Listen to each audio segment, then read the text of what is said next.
351 hanggang 360. Ang Porma Sion ay matagumpay na naiset up. Umuungal si Yang Yiyu sa kanyang tunay na lakas. Tumayo siya sa tuktok ng bundok at umungal, na kumalat sa malayo. Gusto niyang pigilan ang mga nag-espia kay Yunmen. Ngayon, pinatay niya ang 2 third-level innate mula sa Shenzong at 3 second-level innate mula sa Yenyuman.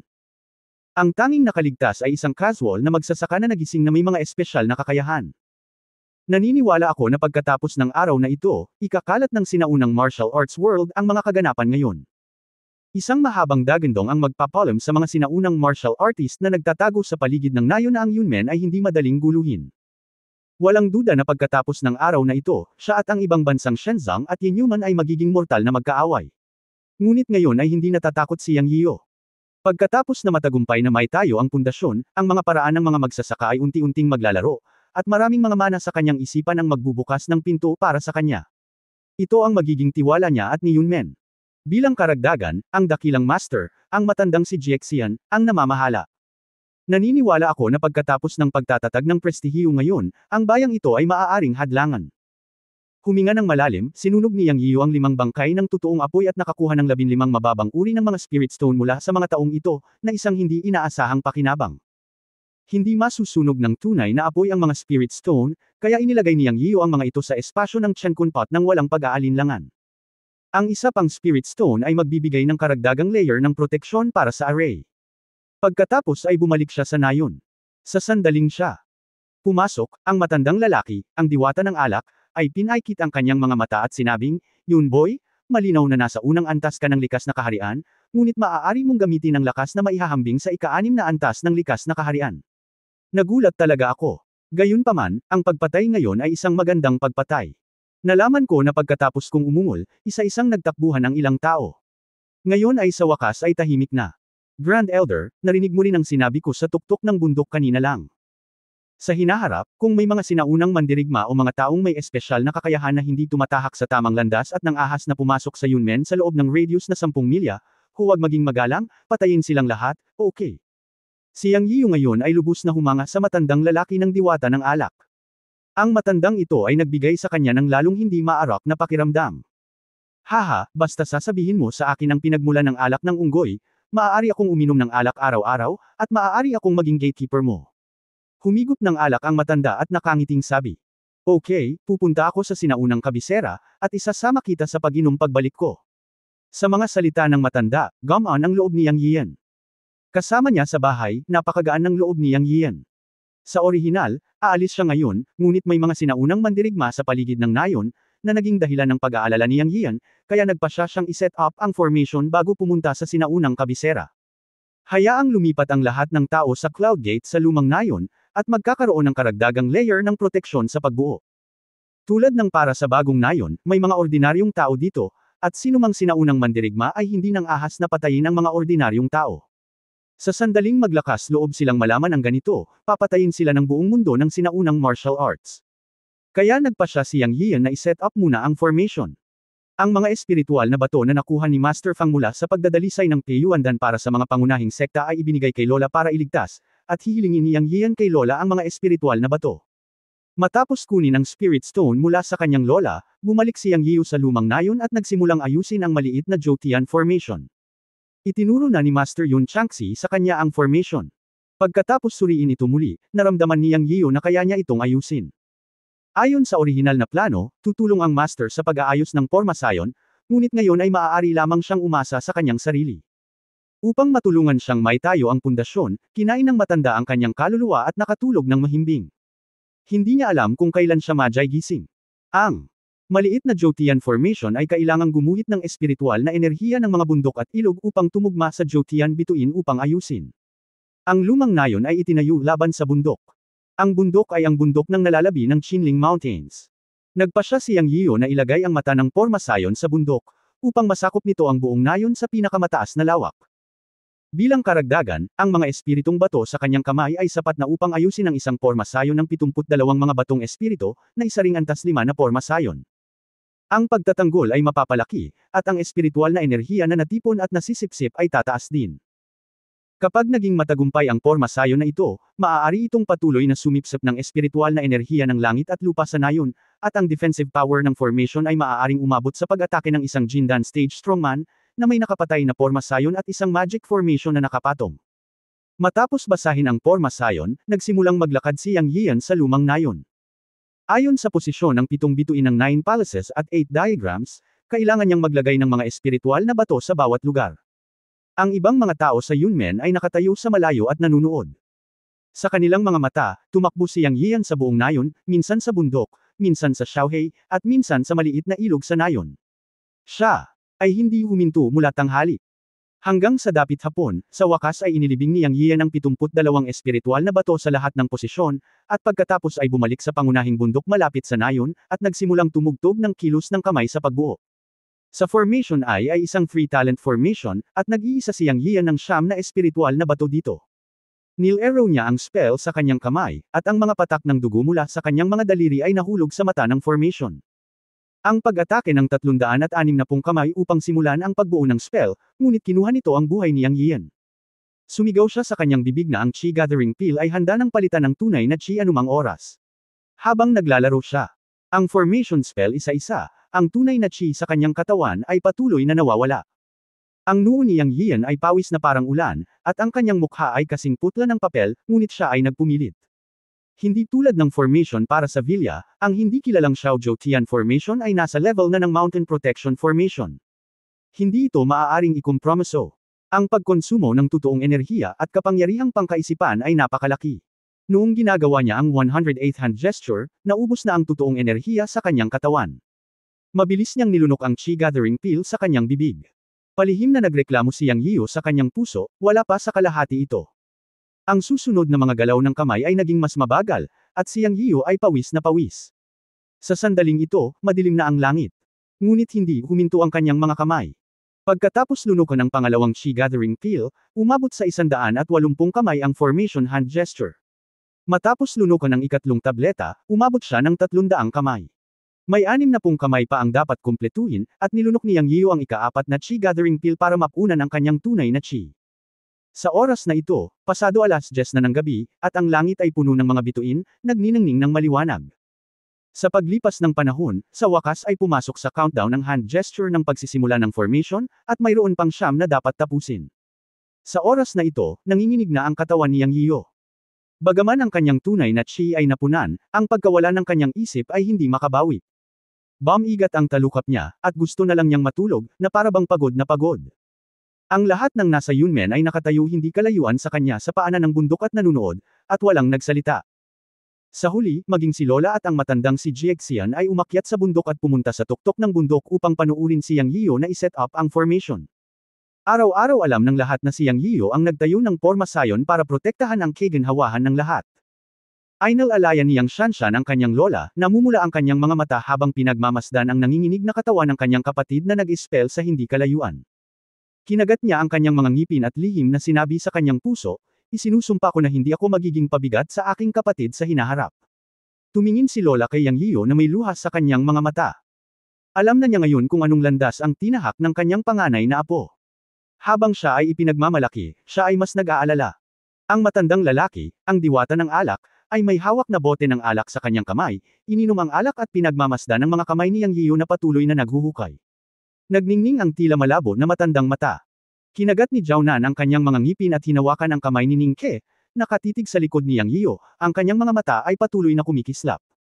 Si Du Guhui, Wang Zhongren, Wu Jian, ang tatlong apprentice ni Yang Yiu ay nakatayo sa pwesto, pinapanood ang master na nag-set up ng formation, at lahat ay may maliliit na bituin sa kanilang mga mata.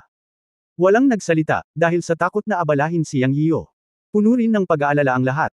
Sa pagtingin sa basang damit at nanginginig na katawan ni Yang Yiu, natahimik ang lahat. Alam ng lahat na ginawa ito ni Yang Yiu para sa kaligtasan ng lahat. Sa isang tiyak na sandali, biglang bumulwak si Yang Yian ng isang subo ng dugo sa gitna ng formation. Muntik na siyang matamba kaya nag-alala ang lahat. Buti na lang at hindi siya natamba. Eye spray. Sa sandaling ito, sa wakas ay natapos ni Yang Yian ang huling hand seal, at umungal. Ang mga bundok at ilog ay konektado, ang Jotian ay tumatakbo, ang 9 na araw na mga bituin, nangunguna. Nakita ng lahat na nang matapos magsalita si Yang Yian, isang maliit na liwanag ng bituin ang lumiwanag mula sa langit sa gabi. Sa isang iglap, umihip ang malakas na hangin at saka nawala. Halos lahat ay nadama na ang espiritual na enerhiya ng langit at lupa ay nagtitipon mula sa lahat ng direksyon sa mundo. Pagkatapos ay nakita ng lahat na nawala ang nayon sa paanan ng bundok, at isang malabo na ulap ang lumitaw sa paningin. Sa sandaling ito, tumawa si Yang Yian. Alam niyang matagumpay ang formation. Ang espiritual na enerhiya ay natipon at ang pagbuo ay nabuo ng fog. Matapos ma-relax ang tense na nerves, bigla siyang ngumisi at natamba, at nagdilim ang mga mata niya at tuluyang nawala ng malay. Apo, Kuya, Yanzi, Guro, Yian. Lahat ay tumakbo kay Yang Yian sa gulat. Lumapit ang matandang diwata ng alak at sinabing, hindi naman big deal. Nawalan na lang siya ng malay dahil sa sobrang pagod sa pag-iisip. Majay gising siya pagkatapos ng mahimbing na tulog. Ihatid mo na lang siya pabalik sa village at matulog. Nakahinga ng maluwag ang lahat nang marinig ang sinabi ng matandang diwata ng alak. Pagkatapos ay binuhat ni Duguhui si Yang Yiu sa kanyang likod at naghanda na bumalik sa bundok. Gayunpaman, walang inaasahan na makalipas ang mahigit kalahating oras na paglalakad sa bundok ay hindi pa rin sila bumababa. Ayon sa nakaraan, hindi masyadong mataas ang bundok na ito at tatagal lamang ng 10 minuto upang makababa. Ngunit ngayon ay nagkaroon ng makapal na ulap sa gabi. Makalipas ang mahigit kalahating oras na paglalakad ay tila nakabalik na sila sa iisang lugar. Sa oras na ito, ang lahat ay natulala, at lahat sila ay tumingin sa matandang diwata ng alak, dahil siya ang may pinakamataas na pagtatanim. Hindi ko rin maintindihan, pero dapat formation, nakakalito na illusion formation. Wala akong magawa sa formation. Umupo at maghintay. Maghintay lang tayo hanggang magising si Yun. Puno rin ng kawalan ng magawa ang tono ng matandang diwata ng alak. Kabanata 352 Pagbibigay-pugay sa ninuno. Nang muling magising si Yang Yian, kinabukasan na ng maliwanag ang kalangitan. Sa sandaling imulat niya ang kanyang mga mata, lahat ng tao sa paligid niya ay sabay-sabay na nag-uusap, at walang alinlangan na nag-aalala sila sa isa't isa, na nagparamdam kay Yang Yian ng labis na pagkaantig. Nawalan siya ng malay noong iset up niya ang formation kagabi, at maayos naman siya ngayon. Sa oras na ito, naiinip na sinabi ng matandang diwata ng alak, dahil ayos lang si Yunboy, mabilis na alisin ang hamog. Nakulong kami sa bundok ng isang gabi dahil sa ginawa mong ito. Naubos ko na ang alak ko. Bumalik ka na at uminom ka. Natigilan sandali si Yang Yian, at pagkatapos ay napagtanto niya na pagkatapos na matagumpay na naayos ang pormasayon, ang kaukulang pagbuo ng ilusyon at pagbuo ng pagpatay ay naisaaktibo. Nakatayo sa bundok at nakatingin sa ibaba, ang nayon ay hindi nakikita, at tanging makapal na hamog lamang ang makikita sa paningin.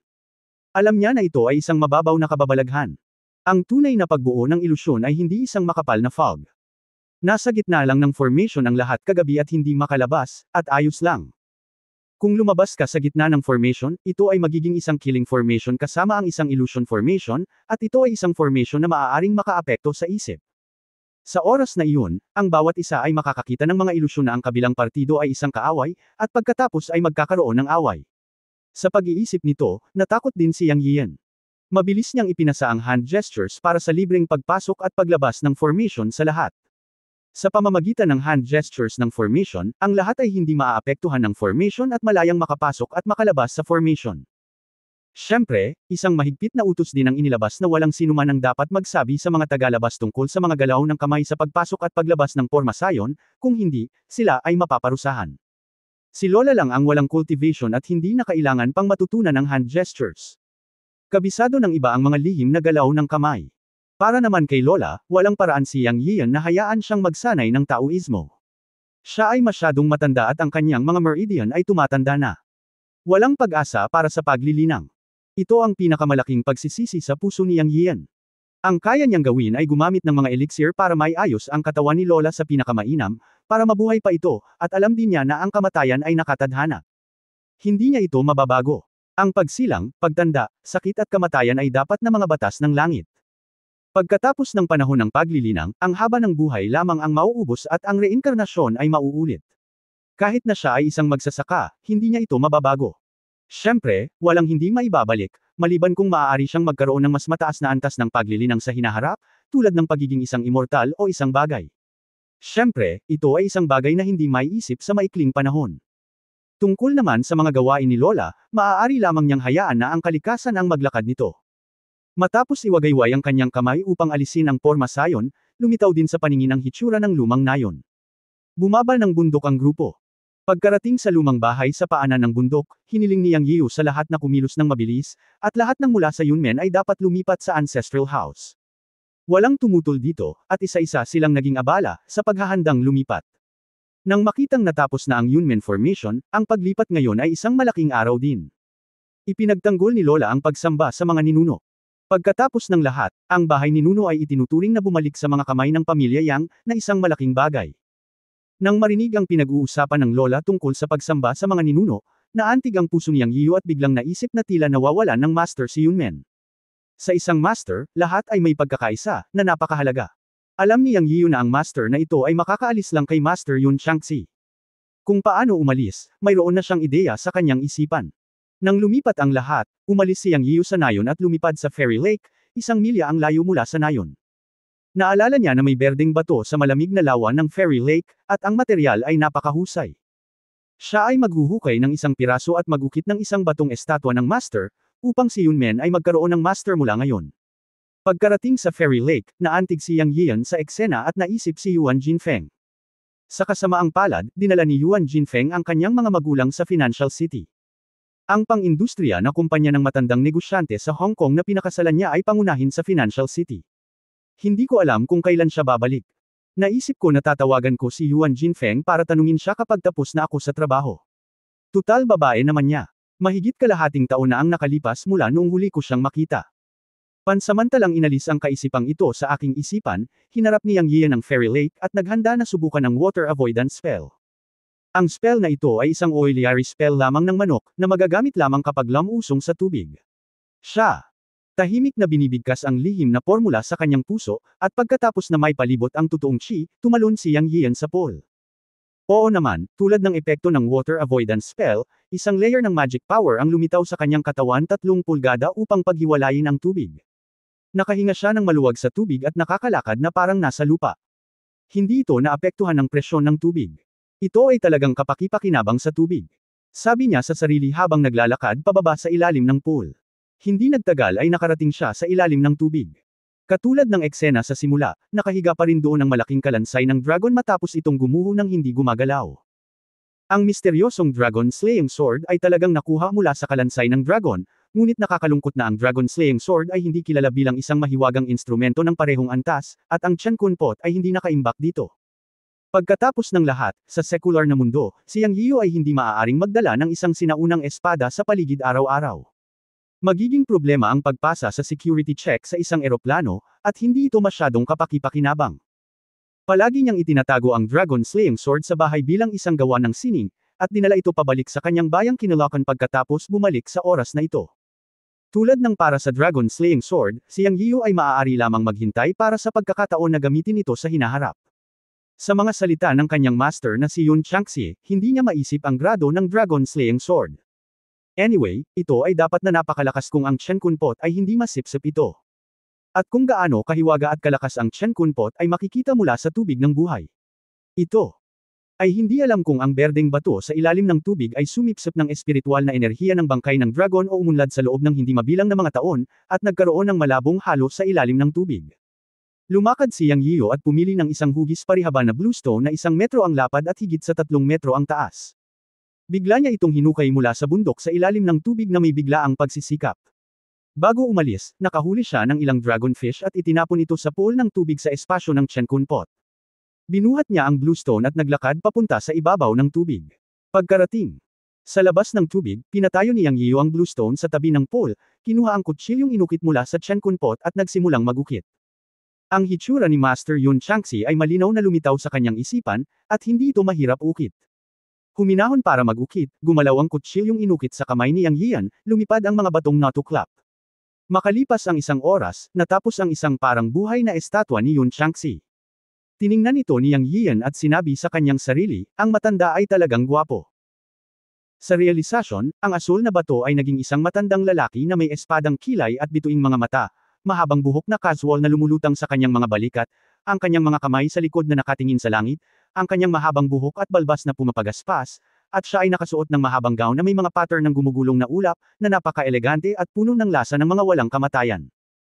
Ngumiti si Yang Yian na may kasiyahan at sinabi, matanda, kahit na hindi ka makakalabas sa Chen Kun Pot, at hindi mo pa sinabi sa akin kung sino ang iyong Panginoon, ngunit mula ngayon ikaw ang ninuno ng Yunmen, dapat mong pagpalain ang mga disipulo ng Yunmen. Pagkatapos sabihin iyon, naramdaman ni Yang Yian na may mali at sinabi, bakit ito medyo alanganin? The old man is not dead, forget it, just treat him as dead. Anyway, he is in a state of spirit. Pagkatapos ay dinala niya ang rebulto ng kanyang amo pabalik sa nayon. Makalipas ang mahigit isang oras sa labas, pagbalik nila, halos gumalaw na ang lahat. Nakita nilang lahat si Yang Yiyo na may dalang rebulto pabalik, at puno ng pagkalito ang kanilang mga mukha. Ngumisi si Yang Yiyo at hiniling sa lahat na sundan siya. Diretsyong naglakad papunta sa likod bahay at inilagay ang estatwa ni Master Yun Changxi sa pangunahing bahay sa likod bahay, at pagkatapos ay malakas na sinabi, hindi mo ba laging gustong malaman kung sino ang nagtatag ng ating Yunmen? Ngayon sasabihin ko sa iyo na ang rebeltong ito ay ang nagtatag ng ating Yunmen, na tinatawag na Yun Changxi, na isang napakahusay na malakas na tao. Mula ngayon, ang lugar na ito ay papalitan ng pangalan na Yuntian Hall, at lahat ng mga disipulo ng Yunmen ay dapat magbigay-pugay sa founder at igalang ang kanilang mga guro. Pagkatapos magsalita, pinangunahan ni Yang Yiyo ang lahat na formal na magbigay-pugay sa founder, na itinuturing na nakakumpleto sa unang core cohesion ng Yunmen. Pagkatapos ng panahong ito, naramdaman ng lahat ang pakiramdam ng pagiging kabilang, na personal na naramdaman ni Yang Yiyo. Ang hindi inaasahan ni Yang Yian ay dumalo rin sa seremonya ng ninuno ang matandang si Jiexian. Ito ay nagpasaya kay Yang Yian. Lihim niyang sinabi, mukhang very successful ang brainwashing plan. Ang matandang si Jiexian ay pumasok sa tungkulin bilang elder ng Yunmen. Ito ay isang magandang simula. Tiyak na babangon ang Yunmen sa sinaunang martial arts world sa hinaharap. Pagkatapos magbigay-pugay sa ninuno, inutusan ni Yang Yian ang Daoist Fang na maghanda upang pinuhin ang Qi Gathering Pill at bigyan ng bawat miyembro ng Yunmen ng Qi Gathering Pill at Peiyuan Pill bawat buwan. Kung walang sapat na mga espiritual na gamot, sabihin kay Liu Ziki na humanap ng paraan. Ang pagkakaroon ng Yunqi Company sa hinaharap ay magsisilbing channel para sa Yunmen upang mangolekta ng mga likas na materyales at kayamanan. Pagkatapos ay formal niyang isinama sina Wu Jian at Chen Qibian sa Yunmen at itinuro sa kanila ang kaukulang mga diskarte sa paglilinang. Matapos ipagkatiwala ang iba't ibang bagay, sinundan ni Yang Yian ang kanyang lola upang magbigay-pugay sa mga ninuno, at aalis na siya patungo sa sinaunang kabisera. Bago umalis, iniwan niya ang kanyang nakababatang kapatid na si Shanshan, Jiaonan at Ningke, at itinuro sa kanila ang spell para buksan ang maliit na Jotian Formation. Sinabi niya sa kanila na ang Defensive Formation at ang Illusion Formation ay sarado tuwing weekdays, at kapag nakatagpo sila ng pag-atake ng kaaway, maaari nilang buksan ang formation para gumanap ng isang defensive role. Kapag nabuksan ang Porma Sayon, mawawala ang buong nayon. Ito ay masyadong nakakagulat, kaya hindi kinakailangan na buksan ito sa mga karaniwang araw. Ang pagkakaroon ng mata ng Porma Sayon ay patuloy lamang na sisipsip ng espiritual na enerhiya ng langit at lupa sa nayon para sa pagsasanay ng lahat. Ito ay malinaw na naramdaman. Ang espiritual na enerhiya sa nayon ay maraming beses na mas mataas kaysa sa labas ng mundo. Sa pag-iipon nito araw-araw, ang nayon ay tuluyang magiging isang paraiso. Sa hapon, direktang umalis si Yang Yiyu patungo sa sinaunang kabisera. Susunod, hahanapin niya sina Wu Maqu at Qiao Fu para imbestigahan ang sanhi ng pagkamatay ni Tang Long at Goslo. Ang mga tao ng Yunmen ay hindi maaaring mamatay ng walang kabuluhan. Kabanata 353 Ang masamang babae ay isang zombie. Alas 6 ng gabi, nakarating siya sa Guda Villa. Matapos ay parada ang kotse, kumalat ang kanyang malaking espiritual na kamalayan, at ang buong villa sa loob ng radius na 900 metro ay sakop ng kanyang espiritual na kamalayan. Ang hanay ng mga espiritu sa villa ay buo pa rin, at maayos ang lahat. Sa sumunod na sandali, nagliwanag ang mga mata ni Yang Yian. Talagang natagpuan niya ang figure ni Qiao Fu sa libingan sa ilalim ng lupa, ngunit ang espiritong katawan ni Qiao Fu ay mukhang napakadilim sa sandaling ito, na parabang siya ay malubhang nasugatan. Siya ay nagpapagaling mula sa kanyang mga pinsala sa Yinsha spiritual vein sa ilalim ng libingan. Walang ibang tao sa villa. Sinasabing si Dugu Walking at Lu Zuoxi ay mananatili sa villa pagdating nila sa Guda, ngunit ngayon ay wala ng tao, ibig sabihin ay maaaring pumunta silang dalawa sa Yunqi Company upang protektahan si Liu Ziki. Pumasok si Yang Yian sa villa at dumiretso sa underground secret room. Matapos makapasok sa bodega ng alak, bumaba siya sa libingan sa pamamagitan ng daanan na hinukay ni Dao Er. Sir! Nalaman kaagad ni Qiao Fu na si Yang Yian ang bumaba. Qiao Fu, gamaan ang loob ko na makitang okay ka. Kamusta ka na? Malubhang nasaktan ka ba? Tanong ni Yang Yian kay Qiao Fu. Sir, wala akong silbi. Please punish me, lumuhad si Qiao Fu na may umiiyak na boses habang nagsasalita. Tumayo ka at magsalita. Sabihin mo sa akin kung ano ang alam mo. Here. Medyo natakot magtanong si Yang Yian, sa takot na ma-accident si Wu Mokyo. Sir, nahuli si Kier ng babaeng demonyo. Wala akong silbi, sinisi ni Qiao Fu ang kanyang sarili at sinabi kay Yang Yian ang nangyari noong araw na iyon. Siya ang taong kasangkot at nauunawaan ang mga detalye ng husto. Ayon kay Qiao Fu, ang babaeng pumunta sa villa noong gabing iyon ay ang masamang babae na nakatakas mula sa underground na puntod ng villa. Pagkatapos niyang ayusin si Yang Shanshan sa bodega ng alak noong araw na iyon, lumabas siya para tumulong. Nang siya ay lumabas, sina Tanglong at Goslo ay pinatay ng babae, at si Wu Mokyo ay nakikipag-away sa kanya. Umakyat siya upang tumulong at naramdaman na ang lakas ng masamang babae ay pambihira, mas mataas pa kaysa kay Kier. Ang resulta ay maaaring isipin. Sa labanan, direktang nakuha ng babae si Kier at lumipad, at hinabol siya ni Qiao Fu. Ngunit ang babae ay lumipad ng napakabilis, hindi na naabutan ni Qiao Fu, ngunit bilang isang ghost cultivator, naramdaman niya ang hininga ni Wu Mokyo at nakahanap ng guest room. Pagkapasok, nalaman niyang gusto ng babaeng demonyo na pinuhin si Wu Mokyo. Gayunpaman, si Wu Mokyo at ang dalawa pang iba ay nag-practice ng Feng Duju, na hindi karaniwan, at wala silang magagawa kay Wu Mokyo sa ilang sandali. Ngunit si Qiao Fu ay nasugatan niya ng husto, at halos mawala ang kanyang kaluluwa. Sa huli, si Qiao Fu ay makakatakas lamang pabalik sa libingan upang gamutin ang kanyang mga sugat. Halos mapagod siya sa oras na iyon, at hindi niya maabisuhan si Yang Yio. Siya, medyo nakabawi lang ngayon. Ayon sa kwento ni Qiao Fu, ang babae ay isang zombie na may Taoism, napaka nakakatakot. Mr. One King, mangyaring iligtas si Kier. Kung may problema si Kier, gusto kong magpaliwanag kay Mo Zia, lumuhad si Qiao Fu at nagmakaawa kay Yang Yio. At alam din ni Yang Yio na noon pa man ay gusto ni Qiao Fu ang kapatid ni Wu Mokyo na si Wu Moxia. Mahigit 800 taon na ang nakalilipas, si Qiao Fu ay nasangkot at namatay upang iligtas ang magkapatid na Wu.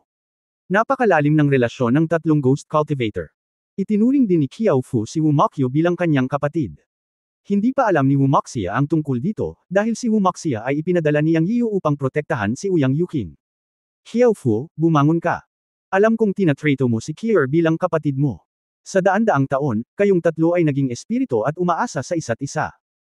Mayroon kang malalim na relasyon, ngunit nais kong sabihin sa iyo na mula sa sandaling kinilala mo ako bilang iyong Panginoon at sumali sa Yunmen, tinatrato na rin kita bilang isang pamilya. Ipinangako ko sa iyo na hanggat hindi nakakalat ang kaluluwa ni Kier, mahahanap ko si Kier. Kung ma-accident si Kier, isinusumpa ko na gagawin kong abo ang bruhang iyon at hahayaan siyang hindi na muling magkatawang tao. Matigas na sabi ni Yang Yio. Kahit na ito ay upang ipaghiganti sina Tanglong at Goslo, hindi pa kakawalan ni Yang Yio ang masamang babaeng iyon. Higit pa rito, napakahalaga rin ng katayuan ni Kier sa kanyang puso. Not to mention other things, tinulungan siya ng tatlong ghost cultivator na gumawa ng maraming bagay ng palihim. Siguro siya ang may pinakamaraming kontribusyon sa Yunmen. Salamat, sir, salamat. Paulit-ulit siyang pinasalamatan ni Qiao Fu. Okay, sabihin mo sa akin ang pangalan ng hotel, babalik ako at susuriin ang bagay na ito, dapat mong alagaan ang iyong sarili, at pumunta sa punong tanggapan ng Yunmen kapag gumaling ka ng kaunti. Sabi ni Yang Yian kay Qiao Fu. Pagkatapos aliwin si Qiao Fu, direktang umalis si Yang Yian sa villa. Sa oras na ito, nakabukas ang mga ilaw, at nagmaneho si Yang Yian sa timog ng lungsod. Ayon kay Qiao Fu, kinuha ng masamang babae si Kier at tumira sa isang hotel sa South City, ngunit halatang hindi siya titira doon. Ang layunin ng pagpunta ni Yang Yian sa hotel na ito ay upang subaybayan ang hininga. O para lang subukan ang kanyang kapalaran. Siya at si Wu Mokyo ay may kontrata. Hanggat may natitirang hininga si Wu Mokyo, nararamdaman niya ang tinatayang direksyon. Ang pagpunta sa hotel na ito ay para subaybayan ang hininga, para maramdaman kung nasa mundo pa si Wu Mokyo. Kung maramdaman niya ito, nangangahulugan ito na siya ay buhay pa, at maaari niyang sundin ang mga pahiwatig at mahanap ang babae. Ayon kay Qiao Fu, ang hininga ng masamang babae ay mas malakas kaysa kay Wu Mokyo, at mas nakakalipad siya, at isa rin siyang zombie.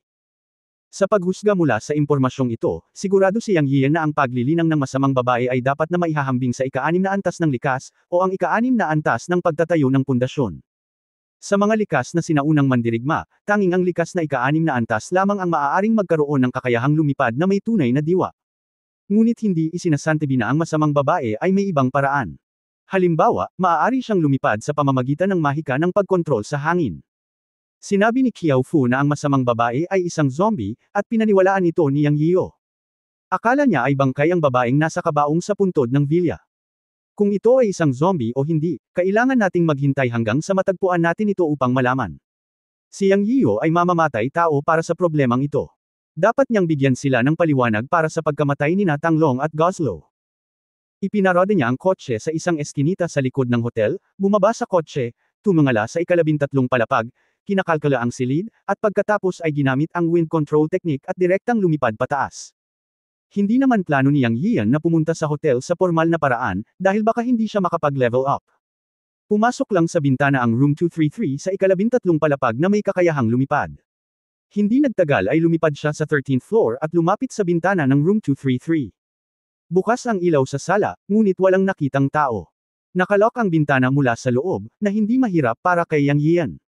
Binuksan niya ng malakas ang bintana, lumipad, at tumayo sa bulwagan. Pumikit siya at naramdaman ang dalawang hininga sa hangin. Parehong pamilyar ang paghinga. Ang isa sa kanila ay ang hininga ni Wumakyo na malamig sa buto.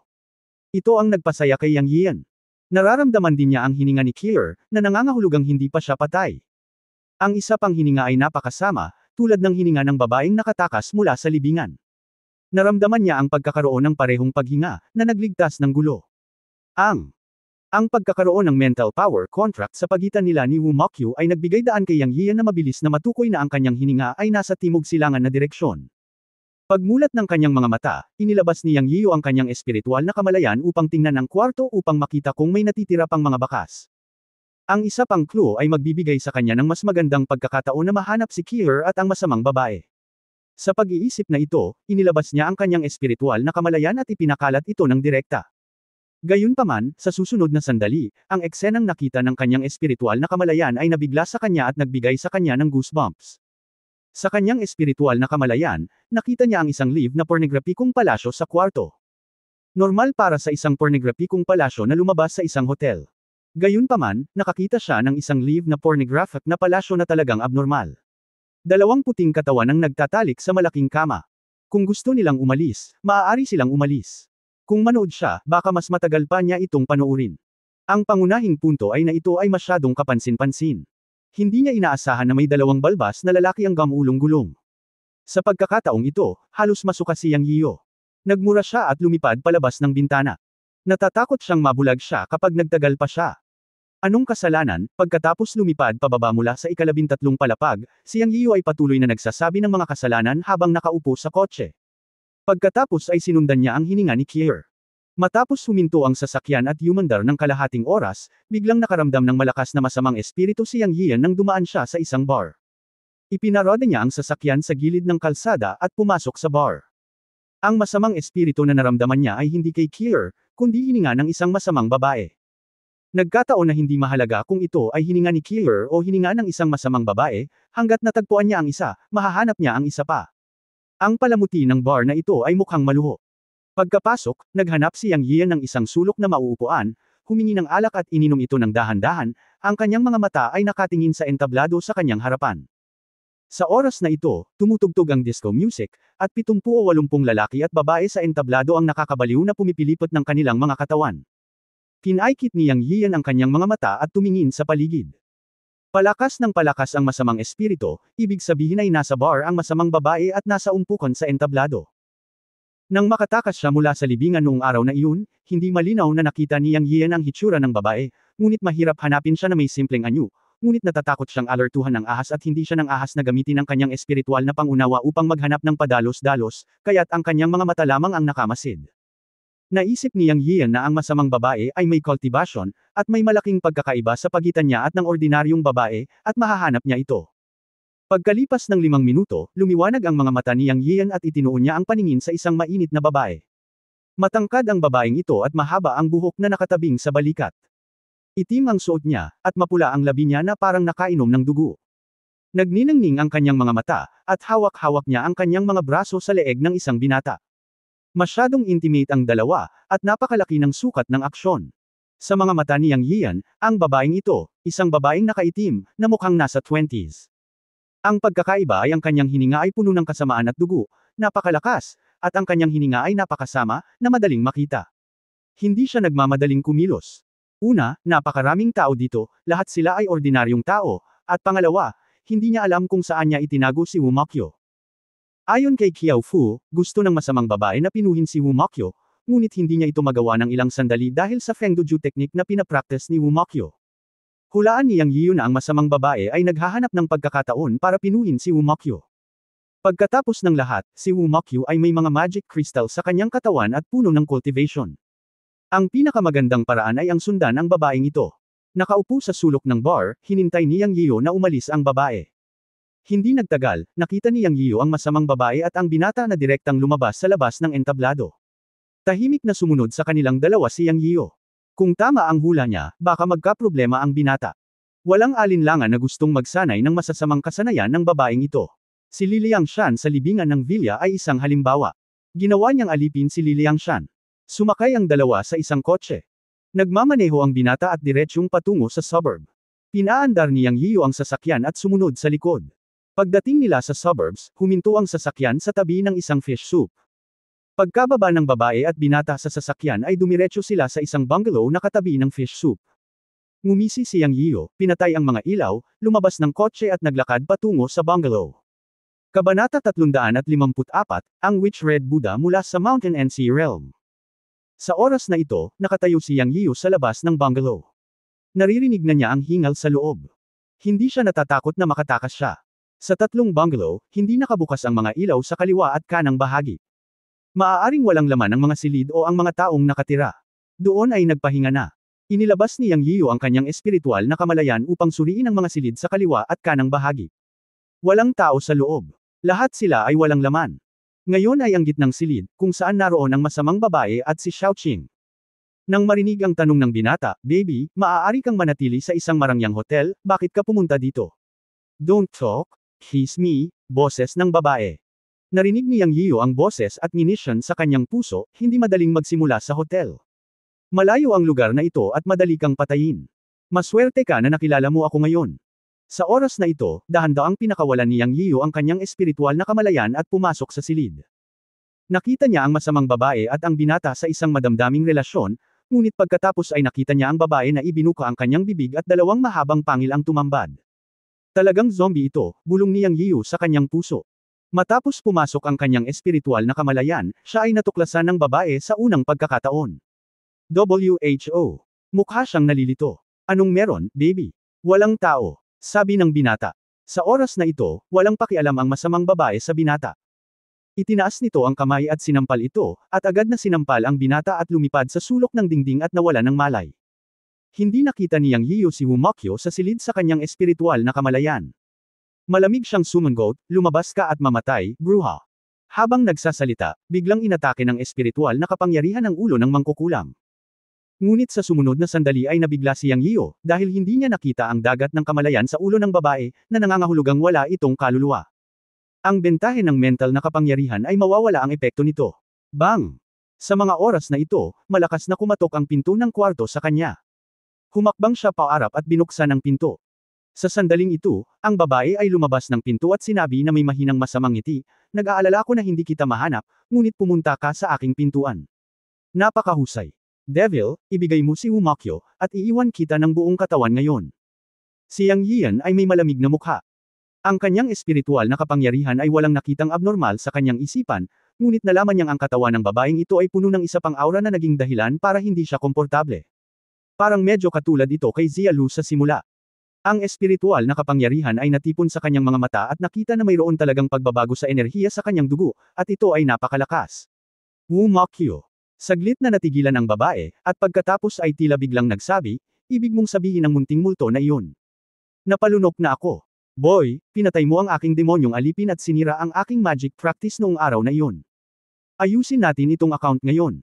Nang marinig niyang sinabi niyang napalunok si Kier, natural na hindi naniniwala si Yang Yiyan, dahil naramdaman niyang narito si Wumakyo. Akala niya ay tinago siya ng babae, pero hindi niya alam kung nasaan ito. Anyway, walang kwarto. Naghahanap ng kamatayan, puno ng galit si Yang Yiyu sa babae. Ang paghihiganti sa pagpatay kina Tanglong at Goslow ay ipaghihiganti ngayon. Para naman kay Wumakyo, magkakaroon ng paraan para sugpuin ang kanyang anak para makapagsalita siya. Tsaka parang nanliligaw at pumapatay ng tao ang babaeng ito. Walang dahilan para bitawan siya ngayon. Sa pakiramdam, masama ang aura ng babae, kaya hindi sigurado si Yang Yiyu sa kanyang lakas. Pero kung tutuusin, kailangan nilang lumaban. Demonyo man o halimaw, malalaman nila pagkatapos mag-away. Sa Dagandong, agad niyang hinampas ng dumadagandong na palad. Nakita ng babae sa tapat ang palad ni Yang Yiyo, ngunit tila hindi siya natakot. Ibinuka niya ang kanyang bibig at itinaas ang kanyang ulo sa langit at umuungol. Siya ay gumawa ng isang hindi makatao na dagandong, at ang kanyang mahabang pangil ay nakalantad sa kanyang bibig. Pulang dugo ang kanyang mga mata, at biglang lumitaw ang dugo sa kanyang mukha at maging sa kanyang buong katawan. Hinuyam niya ang kanyang kamao at biglang, na may madilim na demonyong enerhiya na nakapalibot dito, nataman niya ang higanteng palad ng totoong enerhiya ni Yang Yiyo. Boom! Sa gulat na mga mata ni Yang Yiyo, ang babaeng ito ay talagang dinurog ng isang kamao ang kanyang totoong enerhiyang palad. Pagkatapos ay umungol siya at sumugod. At si Soido ay hindi naiiba kay Ruth noon. Talagang nabigla si Yang Yiyo. Sa paghusga sa kanyang paraan, ang babaeng ito ay hindi isang simpleng zombie. May malakas na demonyong enerhiya sa kanyang dugo. Sinabi ni Master Yun Changxi sa Villa Tomb na ang hininga sa libingan ay demonyong enerhiya. At ang enerhiya ng demonyo ay natagpuan lamang sa mga nagsasaka ng demonyo sa mundo ng paglilinang. Ang babaeng ito ay nagbigay kay Yang Yiyo ng kakaibang pakiramdam. Gayunpaman, ngayon, hindi siya baguhan sa chi refining stage, ngunit isang matatag na yugto ng pagbuo ng pundasyon. Sa pagharap sa makamulto na bilis ng babae, hindi natakot si Yang Yiyo. Mayroon siyang wind control technique, at ang kanyang bilis ay maihahambing sa kanya, at mas malakas pa ng kaunti kaysa sa kanya. Inatake ng babae ang dalawang kamay. Kinaikit ni Yang Yiyo ang kanyang mga mata at ginawang isang kamao ang kanyang kaliwang palad, na may tunay na apoy na nagninangas. Binubuo niya ang kanyang kanang palad sa isang dagandong at sinabi, pagbukas ng langit na palad, paghati sa langit na palad. At hinampas ng dalawang magkasunod na palad ang babae. Bang-bang! Umuungol. Sa panahon ng paghaharap, ang parehong malalakas na palad ni Yang Yiyo ay sapilitang na-neutralize nito, ngunit ang isang kamao nito ay tumama sa kanya, dahilan para mapasigaw siya. Alam ni Yang Yiyo na ang lakas ng suntok na ito ay hindi kasing lakas ng kay Tian Pom, ngunit maaari itong mapasigaw, dahil mismong ang kamao ay napuno ng totoong apoy. Sinunog ng apoy ang kanyang dibdib, at tumaas ang itim na usok. Ang pagtuklas na ito ay nagpasaya kay Yang Yiyo. Mula sa dalawang paghaharap, mahuhusgahan na ang babaeng ito ay kasing lakas ng kanyang sarili, ngunit siya ay natatakot sa apoy. Agad na hinusgahan ni Yang Yiyo ang kanyang kahinaan. Dahil takot siya sa apoy, madali itong harapin. Siya ay may mas makapangyarihang paraan kaysa sa apoy. Ang Witchcraft Blood Fire spell ay mas malakas kaysa apoy. Hanggat mayroon siyang kahinaan, madali itong harapin. Bilang karagdagan, nalaman din ni Yang Yiyo na bagaman ang kabilang partido ay isang babae, ang kanyang pisikal na lakas ay hindi mas mababa sa kanya, at mas malakas pa. Alam ni Yang Yiyo na siya ay isang brilyante na katawan, na mas malakas kaysa sa mga ordinaryong tao, at ang katawan ng babaeng ito ay mas malakas kaysa sa kanya. Pagkatapos ng pag-iisip tungkol dito, ang lahat ay napunta sa kanyang dugo. Sa ilalim ng anotasyon ng mga espiritual na mata, nalaman ni Yang Yiyo na ang dugo ng babae ay kumikislap ng enerhiya ng kumilos siya, at ang sirkulasyon ng dugo ay napakabilis, tulad ng mga meridian sa kanyang katawan na nagpapatakbo ng totoong enerhiya. Isang suntok ang napasigaw ang babae at napaatras. Itinaas ni Yang Yiyo ang kanyang kamay at pilit na inilabas ang isang patak ng dugo. Tahimik niyang binibigkas ang blood essence spell at pinitik ang daliri. Lumipad papunta sa kanya ang asensya ng dugo. Saktong sisabog na sana niya ang blood essence, nakita niyang kakaiba ang ngiti ng babae sa blood essence nito at talagang ibinuka niya ang bibig para lunukan iyon. Sa oras na ito, tumingin si Yang Yiyo sa kanya ng kakaiba at huminto. Dinilaan ng masamang babae ang kanyang mga labi at sinabing, ito talaga ang purong dugong diwa ng isang magsasaka. Napakasarap nito. Kung sipsipin ko ang lahat ng asensya ng dugo mo, tiyak na ibabalik nito ang iyong paglilinang sa tuktok. Ito. Mukhang hindi pa rin niya siniseryoso si Yang Yiyo sa oras na ito. Siya ay tila pabaya at walang pakialam na masunog ng tunay na apoy ni Yang Yiyo ngayon lang. Kinaikit ni Yang Yiyo ang kanyang mga mata at nagtanong, alam mo ba ang tungkol sa mga magsasaka? Malamig na ngumuso ang babae at sinabing, you are trying to trick me. Pero wala akong pakialam.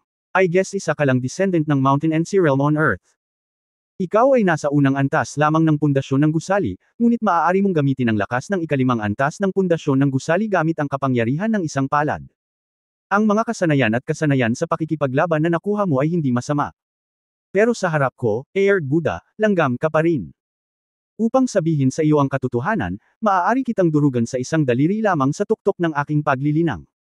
Ngayon kakagaling ko lang sa cultivation ko. Kung hindi mo pa pinatay ang magic slave ko, babalik na sana ako sa Golden Elixir stage. Ikaw sampayin ito, at ang munting ghost cultivator na iyon ay mas mapahamak. Nilamon niya ang aking mga mahiwagang kristal sa loob ng daan-daang taon. Ngayon, lalamunan kita, at pagkatapos ay lalamunan ang munting ghost cultivator, at tiyak na makakabalik ako sa Golden Elixir stage. Kung matino ka, hayaan mong sipsipin ko ang iyong diwa at dugo, at ililigtas ko ang iyong buhay. Puno ng kabaliwan ang tono ng babae, at mukhang siguradong matatalo niya si Yang Yiyo. Nagulat din si Yang Yiyen. Mukhang marami siyang narinig na impormasyon mula sa babaeng ito na nagsasabing siya ay Red Buddha. Alam niya ang tungkol sa Mountain and Sea Realm, at paulit-ulit na sinasabi na babalik siya sa Golden Elixir Realm, at sisipsipin niya ang sarili niyang blood essence at pagkatapos ay pinuhin ng Kier. Nangangahulugan ito na si Kier ay hindi papatay, at pansamantalang hindi niya nagawang pinuhin si Kier. Walang duda na ang babaeng ito ay dapat mula sa Mountain and Sea Realm. Sa pag-iisip nito, nagtanong si Yang Yiyo, ikaw ba ay isang cultivator mula sa Mountain and Sea Realm? Oo, para maging tumpak, isa akong demon cultivator. Dumating ako sa iyong lugar mula sa dinastiyang Tang, ngunit sinira ng isang matandang bastard. Kapag ang aking cultivation level ay bumalik sa rurok sa hinaharap, aking pira-piraso ang matandang immortal na iyon. Aking nasiyahan na ang kuryusidad, kaya halika rito at hayaan mo akong sipsipin ang iyong dugo. Hanggat nakikinig ka, ipinapangako kong ililibang ko ang iyong buhay, at madadala kita sa Mountain at Sea Realm sa hinaharap. Iyan ang yugto para sa mga magsasaka. Ang pulang Buddha ay puno ng pagkainip at sumugod kay Yang Yiyo. Nalantad ang mga daluyan ng dugo sa kanyang katawan, at tila sasabog na ang balat. Nakakatakot ang itsura nito. Isang malakas na hininga rin ang lumabas sa kanyang mga daluyan ng dugo, na napakalakas. Gayunpaman, pinaikit ni Yang Yiyo ang kanyang mga mata at ngumiti ng mapaglaro, ang Mountain and Sea Realm lang. Para sa akin, malayong lugar lang ito. Akala ko marami ka ng karanasan, pero ikaw pala ang Magic Way ng Mountain and Sea Realm, ang mangkukulam. Nako, dapat tawagin kitang mangkukulam. Ngayon tapos na ang laro. Pagkatapos magsalita ni Yang Yiyo, malamig siyang sumangot, Blood Essence Fire Curse, Burn. Chapter 355, The Witch's Beauty Trap. Naisip niya na kaya niyang lalamunan ang sarili niyang dugo dahil lang sa nilinang niya ang sarili. Ganon ba talaga kadaling lamunin ang dugo ko? Ang sumpa ng dugo ni Yang Yiyo ay isang sinaunang pangkukulam. Sinabi ni Master Yun Changxi na ang pangkukulam ay nawala sa mundo ng paglilinang ng Hauhai. Ang bruhang ito ay hindi marunong mabuhay o mamatay. Sa tingin ba niya ay matatalo niya ako? Ngumisi si Yang Yiyo sa kanyang puso at nag-apoy sa dugo. Narinig ng bruhang pulang Buddha ang mga salita ni Yang Yiyo at Nishan, mayroon akong walang kamatayang dugo sa aking katawan. Ano ang magagawa mo sa akin sa iyong munting mahika? Noong una, nang makita niya si Yang Yiyo na nag-spell ng dugo sa kanyang mga daliri, naisip niya na ito ay isang maliit na magic ng isang cultivator. Hindi siya natakot at hindi seryoso. Pero ngayong confident na siya, pakiramdam niya ay may mali. Nag-init ang dugo sa katawan niya. Nagmamadali siyang umikot para tunawin ito, ngunit tila wala itong gaanong pakinabang. Sa halip, ito ay naging mas mainit at mas mainit. Nakaramdam siya ng sakit sa buong katawan. Napasigaw siya at agad na bumagsak sa lupa. Ikaw, anong klaseng magic ito? Si Red Buddha ay mukhang natakot. Kuya, marami pa akong pakulo. Matuto mula sa kanila ng dahan-dahan. Ngumisi si Yang Yiyo at sinabing, nasaan si Wumakyo? Ngumisi ang bruhang si Red Buddha. Tumingin sa kanya si Yang Yiyo at sinabing, napakatigas ng bibig mo. Okay, ayaw mo ba sa blood essence ko? Bibigyan kita ng sapat na maiinom. Pagkatapos sabihin iyon, pinilit ni Yang Yiyo ang isa pang patak ng dugo mula sa kanyang mga daliri at dahan-daang sinabi, ang langit ay nasa itaas at ang lupa ay nasa ibaba. Dapat itatag ng mangkukulam ang langit at ang lupa, na may esensya ng dugo bilang gabay, spell ng kahoy, buhay. Matapos maitatag ang cultivation foundation ni Yang Yiyo, naramdaman niya na ang apat pang spell sa witchcraft ay dapat ding magawa. Sinubukan niya ang wood spell at ito ay gumana. Ang patak ng dugo na ito ay direktang tumulo sa mga kilay ng bruhang si Red Buddha, at pagkatapos ay nagpakawala siya ng hindi makatao na sigaw. Ungol, Nakita ko na tumubo ang maliliit na berdeng damo mula sa katawan ng bruhang si Red Buddha, dahan-daang lumalaki, at bawat pulgada ng paglaki ay napahiyaw si Red Buddha ng hindi makatao. Sabihin mo sa akin kung nasaan si Wumakyo. Kung hindi ka matutulog, ang damo sa iyong katawan ay lalago ng higit sa 7 pulgada at magiging mga puno, at ikaw ay magiging sustansya. Kinurot ni Yang Yiyo ang magic formula habang nagsasalita. Sa oras na ito, ang damo sa katawan ng Red Buddha Bruha ay lumago ng husto, lahat ay lumalaki hanggang 3 pulgada. Ayon sa pagpapakilala ng kulam, pagkatapos ng 7 pulgada, ang damo ay magiging mga puno at sisipsipin ang lahat ng kanyang lakas. Siyempre, hindi sigurado si Yang Yiyo kung ito ay talagang mangyayari, dahil limitado ang kanyang paglilinang. Ang pagpapalaki ng damo ng 3 pulgada ay limitasyon na ng kanyang spell. Sinabi niya ito para lang takutin ng bruhang si Red Buddha. Ngunit ang epekto ay halata. Hindi, sasabihin ko sa iyo. Si Red Buddha ay humingi ng awan na may takot. Talagang natakot siya. Hindi alam ni Yang Yiyu kung anong masamang mahika ang ginamit niya, ngunit hindi niya kayang labanan ang kapangyarihan ng dugo nito. Natatakot talaga siya na ang damo ay maging puno. Sinubukan niyang lumaban, ngunit mahirap magtrabaho. Naisip niya na ito ay dahil ang kanyang paglilinang ay masyadong mahina. Kung bumalik siya sa kanyang peak cultivation, maaari niyang matuno ang magic na ginawa ni Yang Yiyu sa pamamagitan ng isang wave ng kanyang kamay. Sa kasamaang palad, siya ay nasa ika-6 na antas ng panahon ng pagtatayo ng pundasyon, at hindi niya kayang harapin ang masamang mahika ni Yang Yiyu. Kaya natakot siya at humingi ng awa. Magsalita ka. Malamig na bamantong hininga si Yang Yiyu. Tanggalin mo muna ang mga damo sa katawan ko. Sabi ng Red Buddha Witch. Huwag mo akong kausapin tungkol sa mga kondisyon. Naniniwala ka bang bibigyan kita ng malakas na tawag? Susubukan na sana ni Yang Yiyu na manglamlam. Hindi, sinasabi ko sa iyo. Ang batang babae na iyon ay tinatakan sa wengtan sa bahay.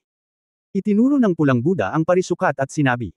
Inalis ni Yang Yiyu ang kanyang espiritual na kamalayan at nakakita ng isang itim na palayok na pampanitikan sa ilalim ng kama sa plaza, na may anteng-anteng sa ibabaw nito.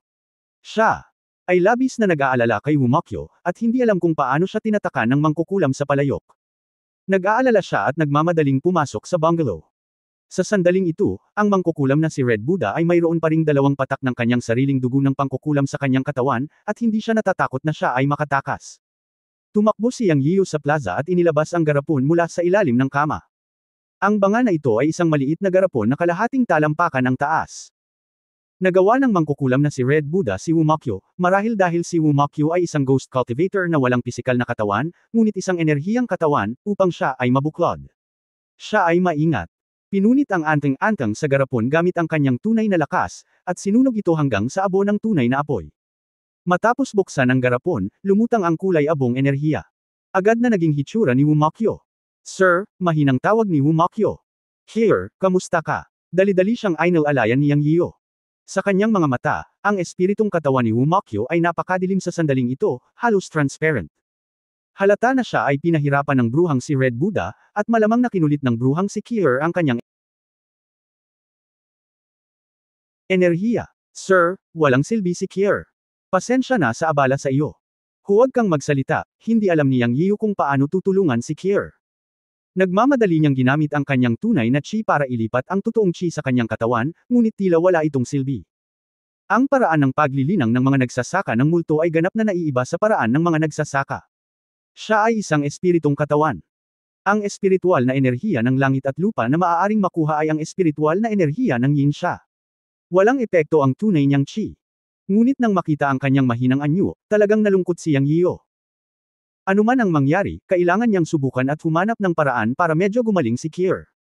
Kung magpapatuloy ito, natakot si Yang Yiyu na talagang mamatay siya. Naisip niya ang tubig ng buhay, ngunit hindi niya alam kung ito ay gagana. Anyway, kumuha siya ng isang patak mula sa Chenkun pot at hiniling kay Wumakyo na buksan ang kanyang bibig at lunukan ito. Sa susunod na sandali, lumitaw ang isang mahiwagang eksena. Muling lumitaw ang paglikha ng tubig ng buhay, na nagpapatunay na ang tubig ng buhay ay may epekto din sa mga nagsasaka ng multo.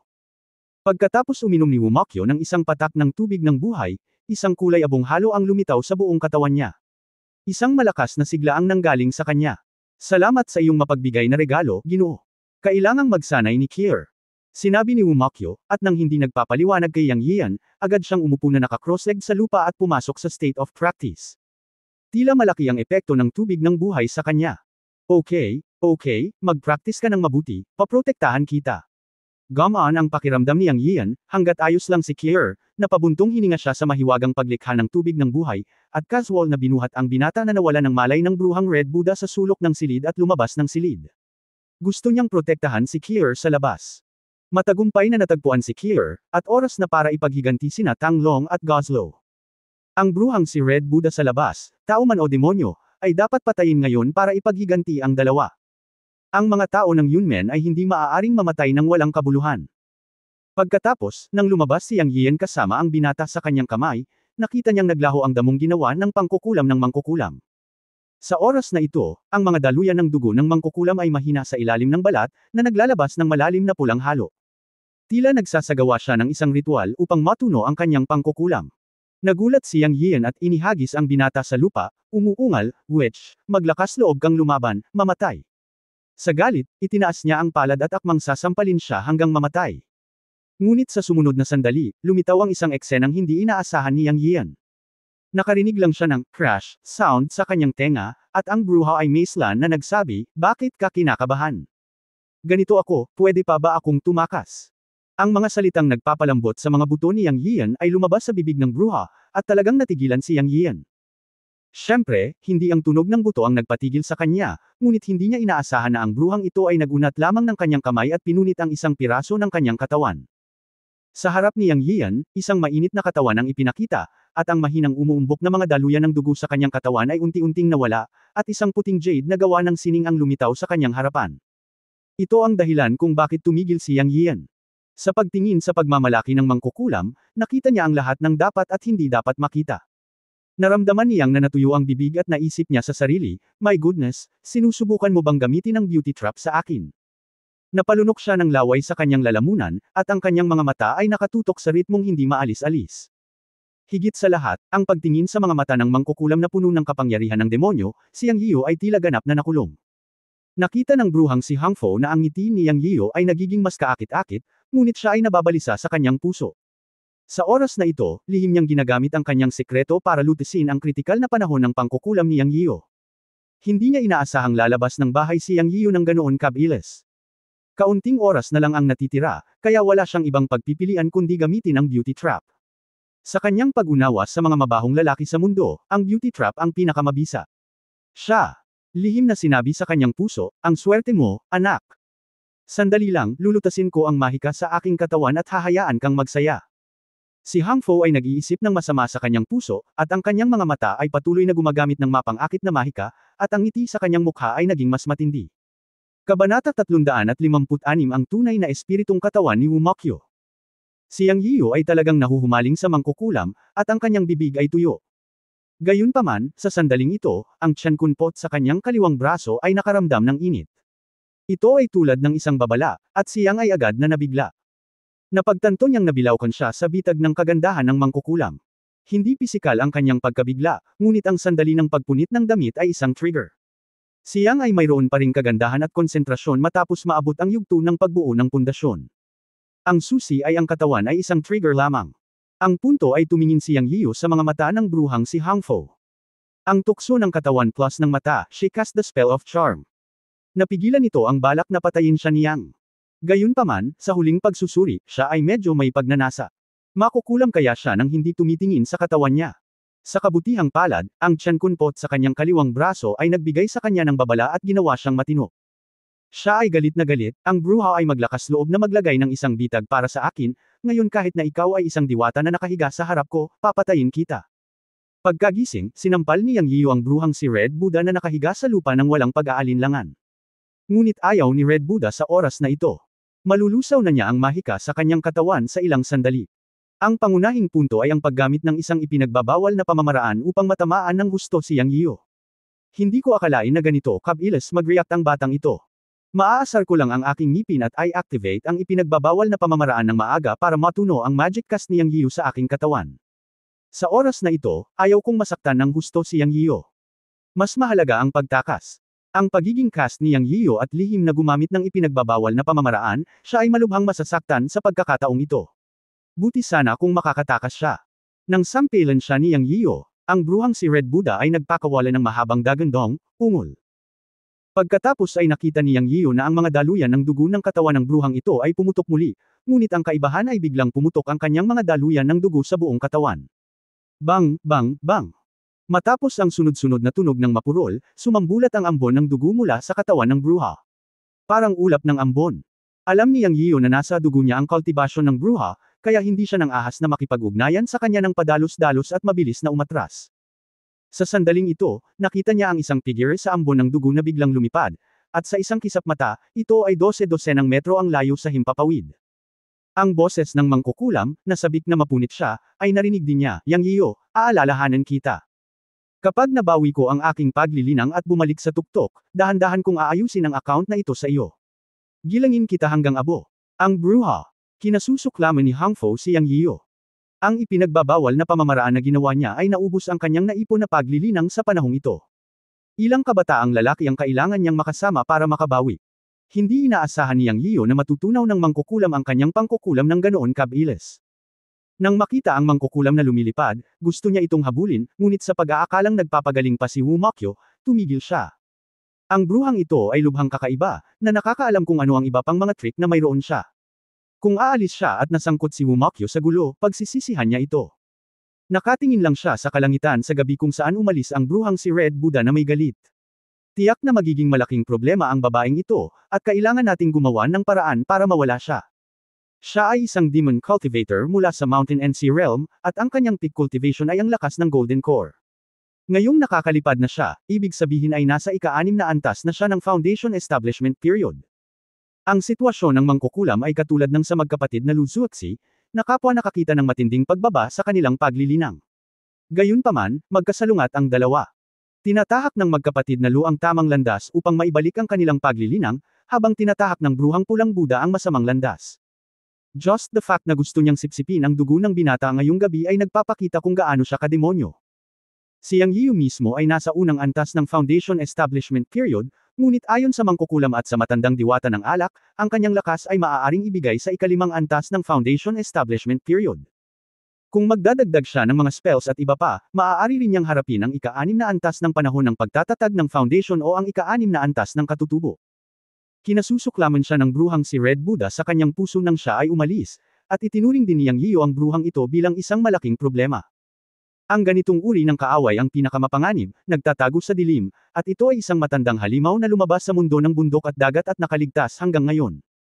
Hindi siya gagawa ng mga bagay tulad ng mga sinaunang mandirigma, na naglalaro ayon sa mga patakaran.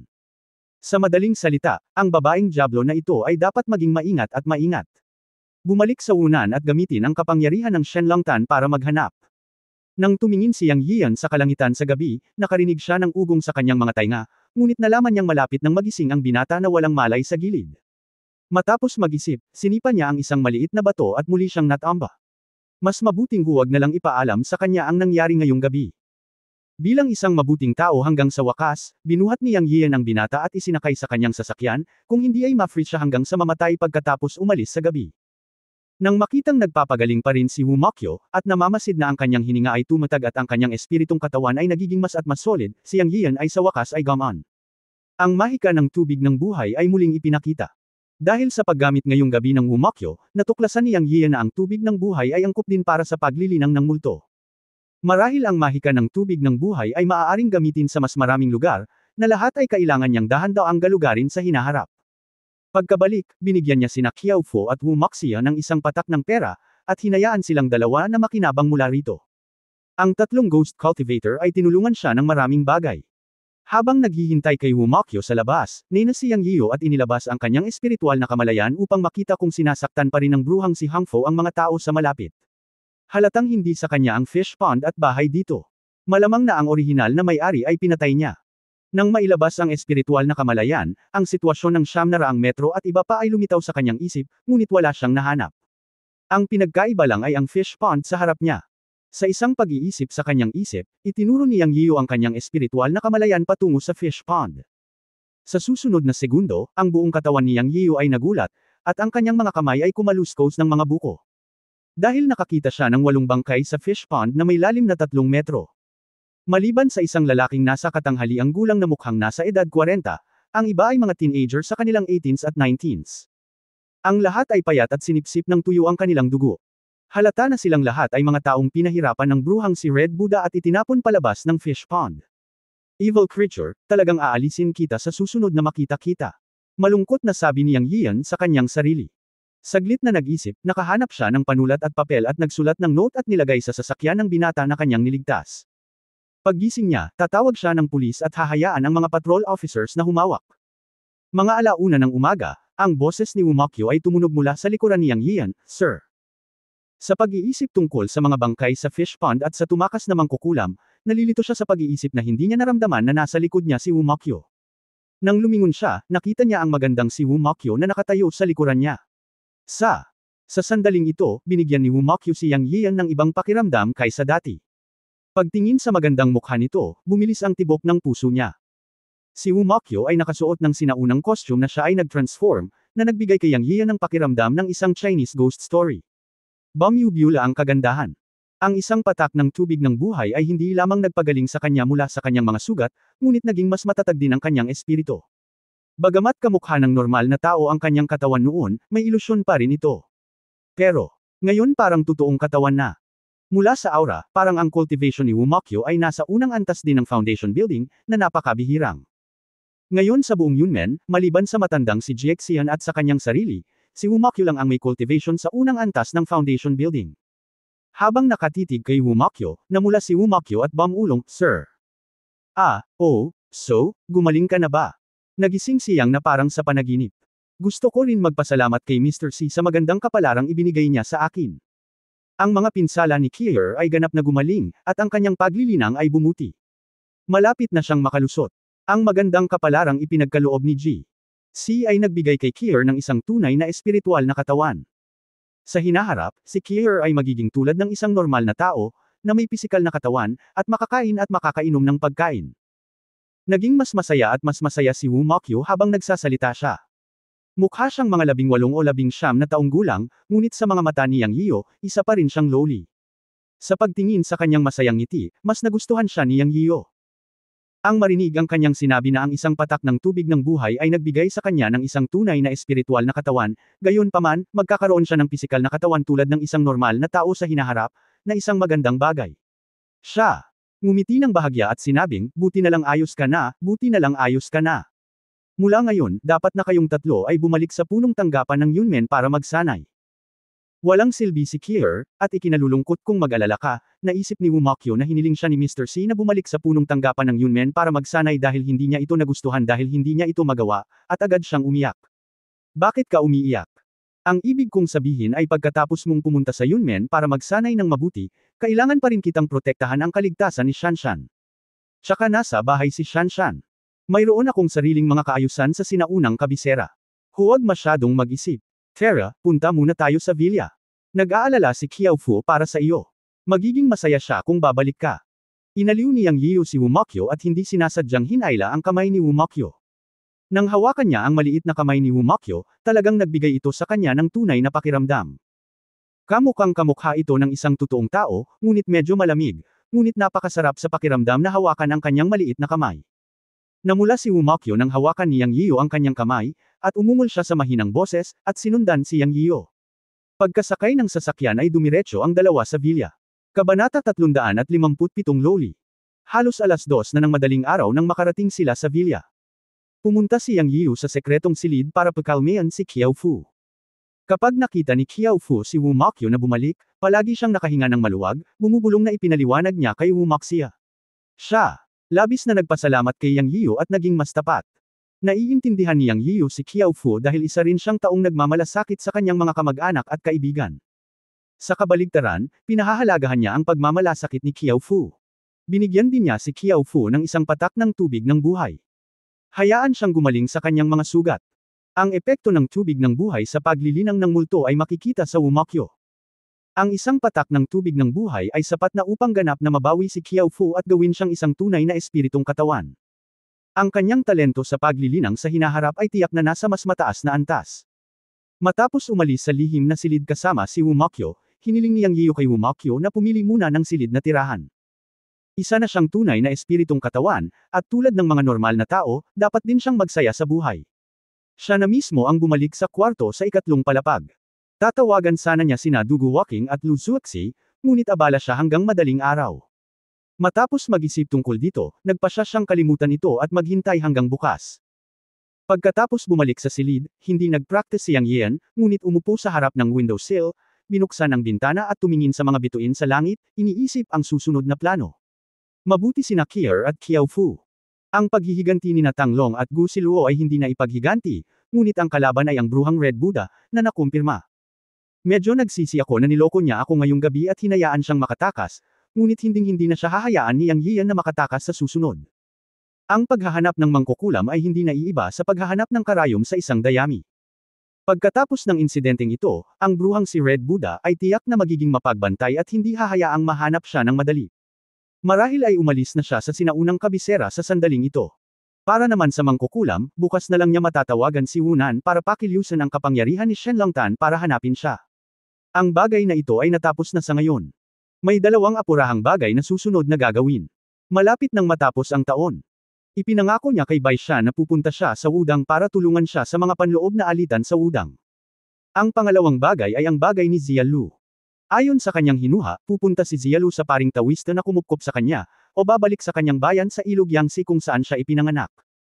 Kung ikukumpara sa pagpunta sa Wudang, si Yang Yian ay lubhang nababalisa tungkol kay Zialu. May oras pa para pumunta sa Wudang, ngunit ang paghahanap kay Zialu ay apurahan. Binigyan siya ni Zialu ng dalawang likas na master mula sa Shenzong at Yinyuman, at tinulungan siyang lutisin ang mga puwersa ng Jiushou Bone Flower. Ang lahat ng ito ay mga dakilang pabor. Palihim niyang naisip sa kanyang puso na dapat ay nasa kanya ang sirena na ito na si Zialu kahit patay na siya o buhay. Dagdag pa rito, naroon ang usapin ni Liu Lingling, ngunit wala siyang paraan upang maunawaan ang sitwasyon ni Liu Lingling kahit na siya ay nasa malayo. Bukod dito, napakatagal na, mahigit 1 buwan mula nang makatakas ang vampirang si Ruth. Kung talagang gusto niyang saktan si Liu Lingling, o binyantaan ang sarili, maaaring kumilos na siya, ngunit wala pa ring paggalaw hanggang ngayon. Walang paggalaw ang isang magandang bagay, na nangangahulugang dapat naligtas si Liu Lingling. Matapos ang mga bagay dito, pupunta siya minsan sa Gaol para hanapin si Liu Lingling pabalik. Nandyan din ang usapin ng kanyang mga magulang. Matanda na si Lola. Alam ni Yang Yian na laging nasa puso niya ang kanyang ama. Siguradong naiinis siya na mahigit 10 taon na niyang hindi nakita ang kanyang ama. Hindi kailanman sinabi ni Yang Yian sa kanyang lola ang tungkol sa pagkawala ng kanyang mga magulang sa Western regions. Naisip niya na kapag natapos na ang lahat ay dadalhin niya ang kanyang lola sa disyerto para magbigay pugay sa kanyang mga magulang, na sana ay matupad ang hiling. Kailangan ding pumunta para hanapin si Uyang Yukon bukas. Sinabi niya sa kanya na magbakasyon at bumalik sa Yunmen, ngunit hindi siya bumalik. Sa mga kababaihan, si Lin Huan lang ang hindi makaalis dahil mabilis ang pag-unlad ng Yunqi Company. Maging si Ning Ke, na isang inspector, ay bumalik sa punong tanggapan ng Yunmen. Tanging si Uyang Yuking lamang, na walang kultibasyon, ang hindi bumalik, na ikinalungkot ni Yang Yian. Kung tutuusin, nag-aalala siya sa kaligtasan ng lahat. Ngayon ay napakaraming kalaban, at posibleng madamay ang mga tao sa paligid niya. At ang mga kaaway na iyon ay makapangyarihang puwersa, at lahat sila ay may network ng mga koneksyon. Matatagpuan nila ang kanilang mga kamag-anak at kaibigan sa kanilang paligid na may casual na tseke. Paanong hindi mag-aalala si Yang? Sa Yunmen lamang, sa presensya ng dakilang master na si Jiaxian Oldman at sa proteksyon ng formation, maaaring maging ligtas at payapa si Yang Yian. Kung tungkol sa mga kaaway, dahan-dahan niyang haharapin ang mga ito. Iniisip ang problema ng mga kalaban, karamihan sa kanila ay nasa ibang bansa. Ang Shenzong at Yinyuman ay nasa ibang bansa, at ang Bone Flower Organization, iyon ay, ang pamilya ng vampirang Ruth, ay wala rin sa Jiushou. Tanging ang pamilyang Ye at ang pamilyang Ma ang magkaaway, ngunit ngayon sina Yang Yian at Yunmen ay wala na sa parehong panimulang linya ng mga pamilyang Ye at Maria. Kahit na mayroon silang lakas ng loob, hindi sila nang ahas na harapin si Yunmen. Gayunpaman, kabilang sa mga makapangyarihang puwersa ng mga sinaunang sekta sa Jiushou, mayroong isang puwersa na higit na kinasusuklaman ni Yang Yian kaysa sa Shenzong at Yinyuman Qingcheng.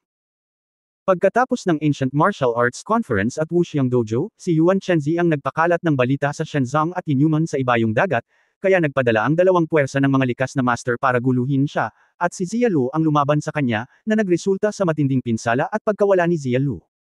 Kaya inilagay ni Yang Yian si Qingcheng sa unang lugar sa kanyang puso at isinama si Yuan Chenzi sa listahan ng mga taong papatayin kapag nagkita sila. Nang si Yang Yian ay nakaupo sa harap ng bintana at nag-iisip ng kung ano, biglang kumatok ang pinto. "Sir, nagpapahinga ka na ba?" "Si Kier ba? Pumasok ka," nagulat si Yang Yian saglit. Hindi niya inaasahan na pupunta si Kier upang makita siya. Hindi nakalock ang pinto, at itinulak ni Wu Mokyo ang pinto. "Anong problema, Kier, may mali ba?" tanong ni Yang Yian sa kanya. Nakita niya si Wu Mokyo na nakasuot ng bathrobe, isang pink na bathrobe. Hindi niya alam kung saang kwarto niya ito nakuha. Ang silid na pinili niya ay ang silid kung saan nakatira noon si Lin Huan. Dapat kay Lin Huan ang bathrobe. Anyway, gustong lumuwa niyang nang makita niya ito. Namula si Wu Mokyo at mapang-akit na sinabi, "Sir, maaari mo ba akong turuan kung paano gamitin ang kagamitan sa paliligo? Daan-daang taon na akong hindi nakahawak ng tubig. Gusto ko talagang subukan ang pakiramdam ng maligo, ngunit hindi ko magagamit ang mga modernong bagay." Natigilan si Yang Yian. Noong una, nakakatuwang marinig ang sinabi ni Kier na daan-daang taon na siyang hindi naliligo, pero nakakaawa rin isipin. Silang magkapatid at si Qiao Fu ay naging mga espiritu ng higit sa 800 taon, iyon ay, ang estado ng kaluluwa, walang katawan. Ngayon dahil sa isang patak ng sarili niyang tubig ng buhay, mayroon siyang tunay na espiritong katawan tulad ng pisikal na katawan, at normal na nais na maligo at maranasan ang buhay ng isang normal na tao. Hindi banggitin na si Kier, isang sinaunang tao na nabuhay daan-daang taon na ang nakalilipas, ay hindi maaaring gumamit ng ilang modernong kagamitan, kahit na siya mismo ay may maraming mga bagay na hindi niya nagamit at hindi magagamit. Ang pag-unlad ng bansang Kyushu mula nang itatag ang bagong bansa ay ilang dekada na. Sa mga dekada ng pagbabagong ito, mula sa nakaraang may sakit na tao ng Silangang Asya, ito ay minamaliit at pinigilan ng mga kanluraning bansa at nakaranas ng maraming paghihirap. Gayunpaman, malakas din itong lumago sa mga kahirapan, mabilis na umunlad, at naging kapangyarihang pandaigdig, na nagbibigay ng dignidad sa mga Tsino sa buong mundo at nagkakaroon ng kanilang paggalang sa buong mundo. Sa impormasyong ito at matalinong edad, normal na ang ilang mga tool ay hindi maaaring gamitin, hindi banggitin ng mga sinaunang ghost cultivator tulad ng Kier. Bagamat nakatira siya sa isang villa at sinusundan ng kanyang kapatid na siyang Shanshan, palagi siyang hindi nakikita at nakatago sa dilim. Wala siyang normal na katawan at hindi pa niya nahawakan ang mga kagamitan sa paliligo. Karamihan sa mga gamit sa villa ni Yang Yiu ay kemikal lamang, kaya mahirap para sa kanya na dumating ng huli. Naiintindihan ko na gusto niyang maranasan o maalala ang pakiramdam ng pagiging isang tao. Pagkatapos bumangon, ngumiti si Yang Yiu at sinabing, "Tara, tuturuan kita." Ang silid na pinili ni Wumakyo ay nasa ikatlong palapag din. Maginhawa para sa bawat silid na magkaroon ng banyo. Pagkapasok, nagsimulang turuan siya ni Yang Yiu kung paano gamitin ito. Tingnan mo, ito ay mainit na tubig, ito ay malamig na tubig, at ang temperatura ng tubig ay halos pareho sa magkabilang panig. Itinuro ni Yang Yiu ang switch at sinabi, "Oh, pindutin mo lang ng ganito." Pinindot ni Wumakyo ang switch habang nagsasalita. Huwag. Bago siya matapos magsalita, si Yang Yiu ay nabasa ng tubig. Napasigaw din si Wumakyo at nabasa rin siya ng tubig. Mabilis niyang inabot ito upang patayin, at nang makitang basa ang katawan ni Yang Yian, medyo nahihiya siyang nagsabi, "Sir, pasensya na, hindi ko napansin." Pagkatapos niyang magsalita, hindi siya nakatanggap ng tugon mula kay Yang Yian. Sa oras na ito, tumangala si Wumakyo at nalaman na ang mga mata ni Yang Yian ay nakatitig sa kanyang katawan, at nakatingin ito sa kanyang leeg. Biglang namula ang mukha niya at bumulong, "Sir." 2 beses na natukso siya ngayon. Dati, natutukso at natarante siya ng bruhang si Hang Fo. Ngayon ay si Wumo ang nakasuot ng manipis na pink na bathrobe, na basa at damaykit sa kanyang katawan, na nagpapakita ng kanyang katanji tanging kurba. Dahil nilamon ng maliit na loli ang magic crystal noong nakaraang pagkakataon at naging isang matambok na kagandahan sa magdamag, at ngayong gabi ay nakamit niya ang isang tunay na espiritong katawan na maihahambing sa isang tunay na katawang laman, masasabing ang kanyang buong katawan ay puno ng tukso. Hindi ko alam kung anong nangyari. Nalaman ni Yang Yian na mula nang magsanay siya ng cultivation, marahil dahil sa sobrang yang at malakas na kasanayan, palagi siyang may matinding pagnanais sa aspetong ito, kung hindi ay hindi siya halos malito ng mangkukulam. Ngayon ay nakatingin sa basang-basang bathrobe at figure ni Wumakyo, nasasakal siya. Matapos sumigaw si Wumakyo sa pangalawang pagkakataon, bumalik siya sa katinoan, Sobrang nakakahiya. Ngunit ang hindi niya inaasahan sa mga oras na ito ay ang munting loli na may pulang mukha ay bumulong, "Mr. Kier ay handang maglingkod sa iyo." Napakaliit ng boses, ngunit malinaw na narinig ito ni Yang Yian, tumibok ang kanyang isip, at sinugod niya si Wumakyo nang walang pakialam sa anupaman. Kabanata 358, Haggard Uyang Yuking. Nang yakapin niya si Wumakyo, nanlamig siya. Ito ang katangian ng paglilinang ng multo. Ang espiritual na enerhiya na hinihigop mula sa langit at lupa ay malamig. Bagamat mayroon siyang tunay na espiritong katawan, wala pa rin siyang temperatura ng katawan ng isang normal na tao. Gayunpaman, siya ay malambot kung saan siya ay dapat maging malambot, maislan kung saan siya ay dapat maging maislan, at may mahinang halimuyak sa kanyang ilong, na talagang nagpahumaling kay Yang.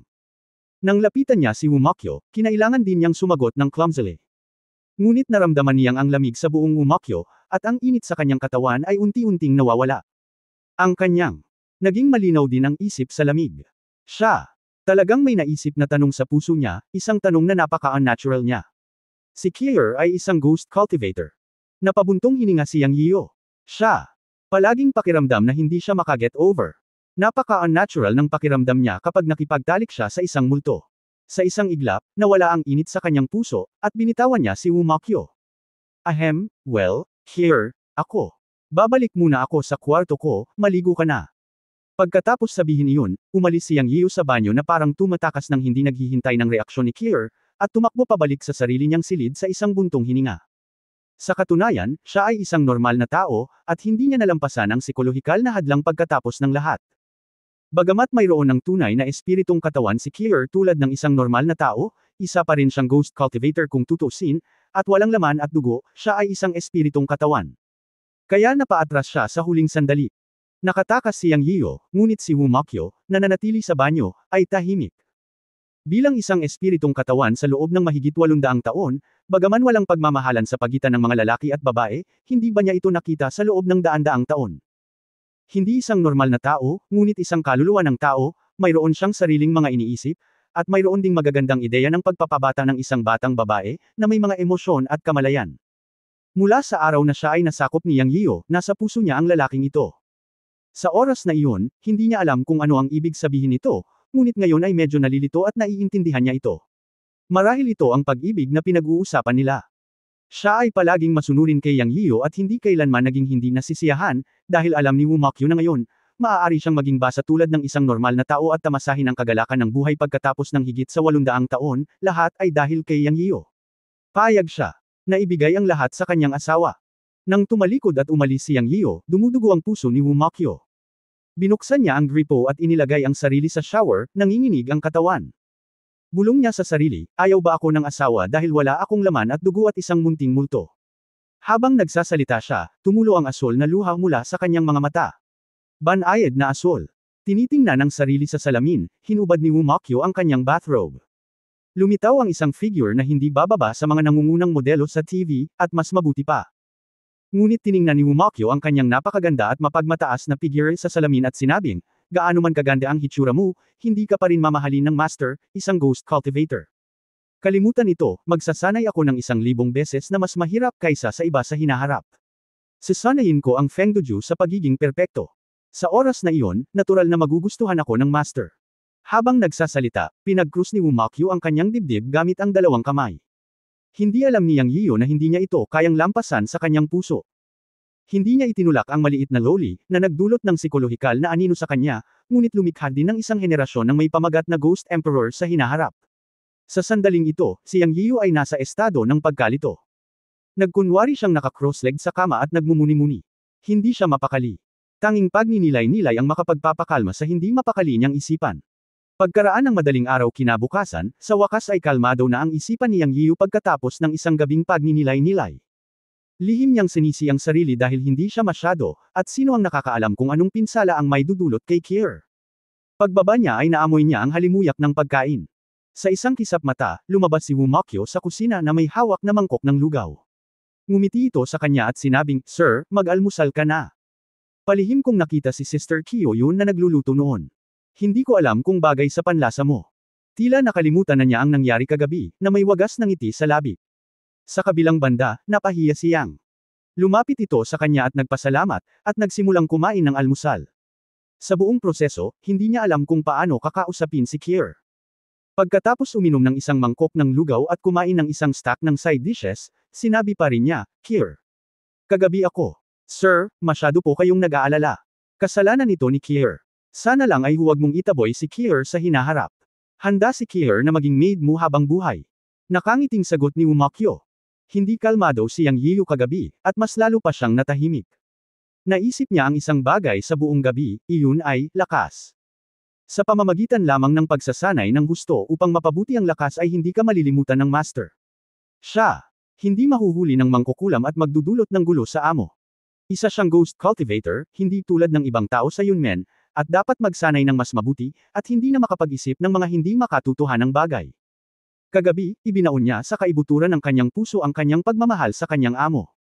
Nang marinig ang mga salita ni Wu Mokyo, lalong naging hindi komportable si Yang Yiyo, ngunit seryoso niyang sinabi, "Siyempre hindi, pagpapala ko na maging kasambahay ko si Kier habang buhay. Sige, lalabas na ako. Ikaw at si Qiao Fu ay dapat na bumalik sa Yunmen headquarters ngayon. At ang kapatid mo, ipapasama ko siya sa iyo." "Oo, nasa iyo ang lahat, master." Yumuko si Wu Mokyo at sumagot. Sa mga mata ni Yang Yiyan, tila siya ay lumaki ng magdamag. Nagsalita siya sa kalmado ng isang maliit na may sapat na gulang, na parang naging ibang tao, na naging dahilan upang hindi siya komportable. Pagkatapos ay umalis si Yang Yiyan mula sa villa at tinawagan ang cellphone ni Uyang Yuking sa kotse. Pagkaraan ng 3 ring, nakakonekta ang telepono, at umalangaw-ngaw ang boses ni Uyang Yuking, Yanzi, marahan niyang tawag, puno ng pagod ang kanyang tono. Dahil dito, nawala ang sama ng loob ni Yang Yian sa kanya. Parang may sakit si Uyang Yuking. Noong una, galit na galit si Yang Yian na hindi siya sumunod at bumalik sa Yunmen, ngunit ngayon ay tila may iba pang dahilan. Teacher Uyang, may problema ba sa iyo? Bagamat naging babae niya si Uyang Yuking, nasanay pa rin si Yang Yian na tawagin siyang guro na Uyang. Ayos lang ako, namatay ang tatay ko, puno ng kalungkutan ang tono ni Uyang Yuking sa kabilang dulo ng telepono. Nagulat si Yang Yian nang marinig niya ito. Hindi nakakagulat na hindi siya bumalik sa Yunmen. Namatay na pala ang kanyang ama. Mabilis niyang inaliw siya at tinanong, nasaan ka ngayon? Nasa People's Hospital ako. May sakit ang nanay ko simula nang umalis si tatay at na-hospital kaya hindi na ako nagpunta sa bayan mo para hanapin ka. Sabi ni Uyang Yuking. Bakit hindi mo sinabi sa akin ang isang malaking bagay? Sa kanyang puso, naisip ni Yang Yian na kung sasabihin sa kanya ni Uyang Yuking, maaaring mailigtas ang buhay ng kanyang ama. Bagamat hindi niya mapigilan ang pagsilang, pagtanda, sakit at kamatayan, maaari pa rin niyang pahabain ang kanyang buhay ng ilang taon. Sa oras na ito, si Uyang Yuking ay puno ng hinanakit at sinabing, tinawagan kita ng ilang beses ngunit naka-off ang iyong telepono. Nang maglaon, tinanong ko ang iyong kapatid na si Liu Ziki at nalaman kong nag-iisa ka. Sorry. Mabilis na humingi ng tawad si Yang Yian. Nakalimutan niya ang tungkol sa pag-iisa. Sa mahigit 20 araw na pag-iisa, palaging naka-off ang kanyang mobile phone. Kalimutan mo na, hindi kita sinisisi. Basta huwag mo akong sisihin, ayos lang. Mahinang sabi ni Uyang Yuking. Narinig ni Yang Yian na masama ang pakiramdam ni Uyang Yuking, kaya hindi na siya nagtanong pa. Hiningi niya ang ward number at dumiretso sa ospital. Pagdating sa ospital, dumiretso siya sa ward at nakita niya si Wu Maxia na nagbabantay sa pinto. Sir, sumaludo si Wu Maxia nang makita niya si Yang Yiyo. Ikanaway ni Yang Yiyo ang kanyang kamay at sinabing, Maxia, nagsumikap ka. Gawin natin ito. Inayos ko na sina Kier at Xiao Fu na bumalik sa punong tanggapan ng Yunmen. Bumalik ka at sabihin sa kanila na maghintay ng ilang sandali. Pagkatapos kayong tatlo at si Uyang Yuking ay babalik sa punong tanggapan ng Yunmen ng magkasama. May mag-aalaga sa iyo sa daan. Okay, sir, yumuko si Wu Maxia at sumagot, at aalis na sana. Teka, may ibibigay ako sa iyo. Patatagin mo ito pagkatapos mong bumalik. Habang nagsasalita siya, isang patak ng tubig ng buhay ang lumitaw sa kanyang mga daliri, at ibinuka ni Wu Maxia ang kanyang bibig at direktang inilagay ito sa kanyang bibig, at itinuro, huwag mo na itong pinuhin pa, pinuhin ito pagkatapos mong bumalik. Salamat sir sa iyong mapagbigay na regalo, alam ni Maxia. Bagamat hindi alam ni Wu Maxia kung ano ang ibinigay sa kanya ni Yang Yiyo, at hindi nagtanong ng marami, pakiramdam niya ay malaking tulong ito sa kanya sa isang iglap. Pagkatapos magpasalamat sa kanya, naging yin energy siya at agad na nawala. Pagkaalis ni Wu Maxia, kumatok si Yang Yian sa pinto. Napagpasyahan niya na pagagalingan niya ang sakit ng ina ni Uyang Yuking at hayaan itong bumalik sa Yunmen. Ang isang patay na tao ay hindi maaaring buhayin, ngunit ang isang pasyente ay hindi isang problema. Pagkatapos kumatok sa pinto, bumukas ang pinto ng ward, at nakita si Uyang Yuking na may haggard na mukha. Nang makitang labis siyang nagdusa, naawa si Yang Yian sa kanya. Kabanata 359, talunin ang hindi makatarungang hayop. Oh, walang ibang sinabi si Uyang Yuking. Nang makita niyang lumitaw si Yang Yiyo, namula ang kanyang mga mata at niyakap niya ito. Si Uyang Yuking ay talagang pagod sa mga araw na ito. Namatay ang kanyang ama at ang kanyang ina ay may malubhang karamdaman din. Siya ay pagod at nagkamali. Ang kanyang kapatid na lalaki ay hindi lamang walang pakialam sa kanyang mga magulang, ngunit nais ding hatiin ang ari-arian ng kanyang mga magulang araw-araw. Siya ay pagod at nagkamali. Nang yakapin niya si Yang Yiyo, hindi niya napigil ang lumuha. Sa wakas ay nakahanap na siya ng balikat na masasandalan.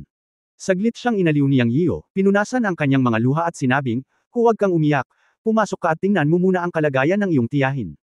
Kaya ko siyang pagalingin, huwag kang mag-alala. Bagamat alam ni Uyang Yuking na si Yang Yiyo ay may mahiwagang paraan at isa siyang cultivator, hindi pa niya nakita ang paraan ng isang cultivator, o ang medikal na kasanayan ni Yang Yiyo. Nang marinig niya itong magsalita, pinilit niyang ngumiti at sinabing, walang kwenta. Ang ospital ay naglabas ng paunawa sa kritikal na sakit. Ngayon ay sandali na lamang. Hindi naman talaga totoo yun. Pumasok muna tayo at tignan natin. Kumpiyansa nang umiti si Yang Yiyo at hinawakan ang kanyang kamay at pumasok sa ward. Sa kanyang espiritual na kamalayan, talagang natuklasan niya ang kalagayan ng ina ni Uyang Yuking. Nagkaroon ng stasis ng dugo sa kanyang utak, at ang ilang karaniwang sakit ng mga matatanda ay sama-samang sumabog. Para sa ordinaryong medikal na paggamot, ito ay talagang walang magawa, at maaari lamang siyang panatilihing buhay sa pamamagitan ng oxygen. Ngunit para kay Yang Yian, kalahating Peiyuan pill, at acupuncture na May 1808 na karayom ng Yin Yang 5 Elements Needle, ay sapat na upang pagalingin ang sakit ng lahat. Pagdating niya sa kama, maingat pa rin itong sinuri ni Yang Yian gamit ang kanyang tunay na qi. Kapareho ito nang nakita niya sa kanyang espiritual na kamalayan, at sigurado siya sa kanyang puso. Tumingin kay Ouyang Yuqing, sinabi niya, Teacher Ouyang, naniniwala ka ba sa akin? Kung hindi ako maniniwala sa iyo, sino pa ang paniniwalaan ko? Tanong pabalik ni Ouyang Yuqing. Sige, susunod ako kay auntie, pero kailangan kong tanggalin ang oxygen tube, at baka mabigla siya, pero huwag kang mag-alala, gagamutin ko talaga ang sakit ni auntie. Huwag mag-alala tungkol sa anumang bagay ngayon, pumunta sa pinto at huwag hayaang may makagambala sa akin. Bibigyan kita ng isang malusog na ina sa loob ng kalahating oras. Sinabi ni Yang Yian kay Ouyang Yuqing ng buong kumpiyansa. Si Ouyang Yuqing ay nag-aalinlangan sa mga salita ni Yang Yiu, ngunit ang ospital ay naglabas na ng paunawa sa kritikal na sakit para sa kanyang ina. Ano pa ang magagawa niya? Kung mapapagaling ni Yang Yiu ang kanyang ina, ito ay isang magandang deal. Kung hindi niya kaya, hayaan mo siya. Iniisip ang mga mahiwagang pamamaraan na ipinakita ni Yang Yiu sa tabi ng ilog noong gabing iyon, at ang mga gawa ng mga magsasaka na narinig niya mula sa kanya, naniwala si Ouyang Yuqing sa kanya at lumabas na may mga ngiping nagngangalit. Sa ward, naglabas si Yang Yiu ng acupuncture at isang Peiyuan pill mula sa Chenkunpot space at hinati ang mga ito sa dalawang hati. Hindi kinaya ng katawan ng matanda ang isang buong Peiyuan pill. Matapos bunutin ng oxygen, ipinakain ni Yang Yiu ang natitirang kalahati ng Peiyuan pill sa ina ni Ouyang Yuqing. Sa oras na ito, pagkatapos mabunot ang oxygen, talagang naganap ang pagkabigla. Sa madaling salita, ang buhay ng ina ni Ouyang Yuqing ay nakabitin sa pamamagitan ng oxygen, at ang pagkabigla ay inaasahan ni Yang Yiu. Kaway ng kamay, isa-isang ipinasok ang mga pilak na karayom. Isang kabuuan ng 1,808 acupuncture needles, yin at yang mabilis at mabagal, ay natapos sa loob ng 20 minuto. Ngayong naabot na niya ang yugto ng pagbuo ng pundasyon, kahit na gumamit siya ng pinakamataas na antas ng 1,808 na karayom sa mga Yin Yang 5 Elements Needles, hindi siya mauubusan ng qi o mawawalan ng lakas. Makukumpleto niya ito ng higit sa sapat na pagsisikap. Pagkatapos ay darating ang huling hakbang, gamit ang qi upang alisin ang stasis ng dugo. Maaaring i-clear ng acupuncture ang mga meridian, at maaaring matuno ng qi ang stasis ng dugo. Kasabay ng sigla ng elixir para mapabuti ang pisikal na kondisyon, gagaling ang sakit. Sa mas mababa sa 10 minuto, ang stasis ng dugo ay matutunaw. Sa isang pagwawalis ng kanyang espiritual na kamalayan, tumawa si Yang Yiu.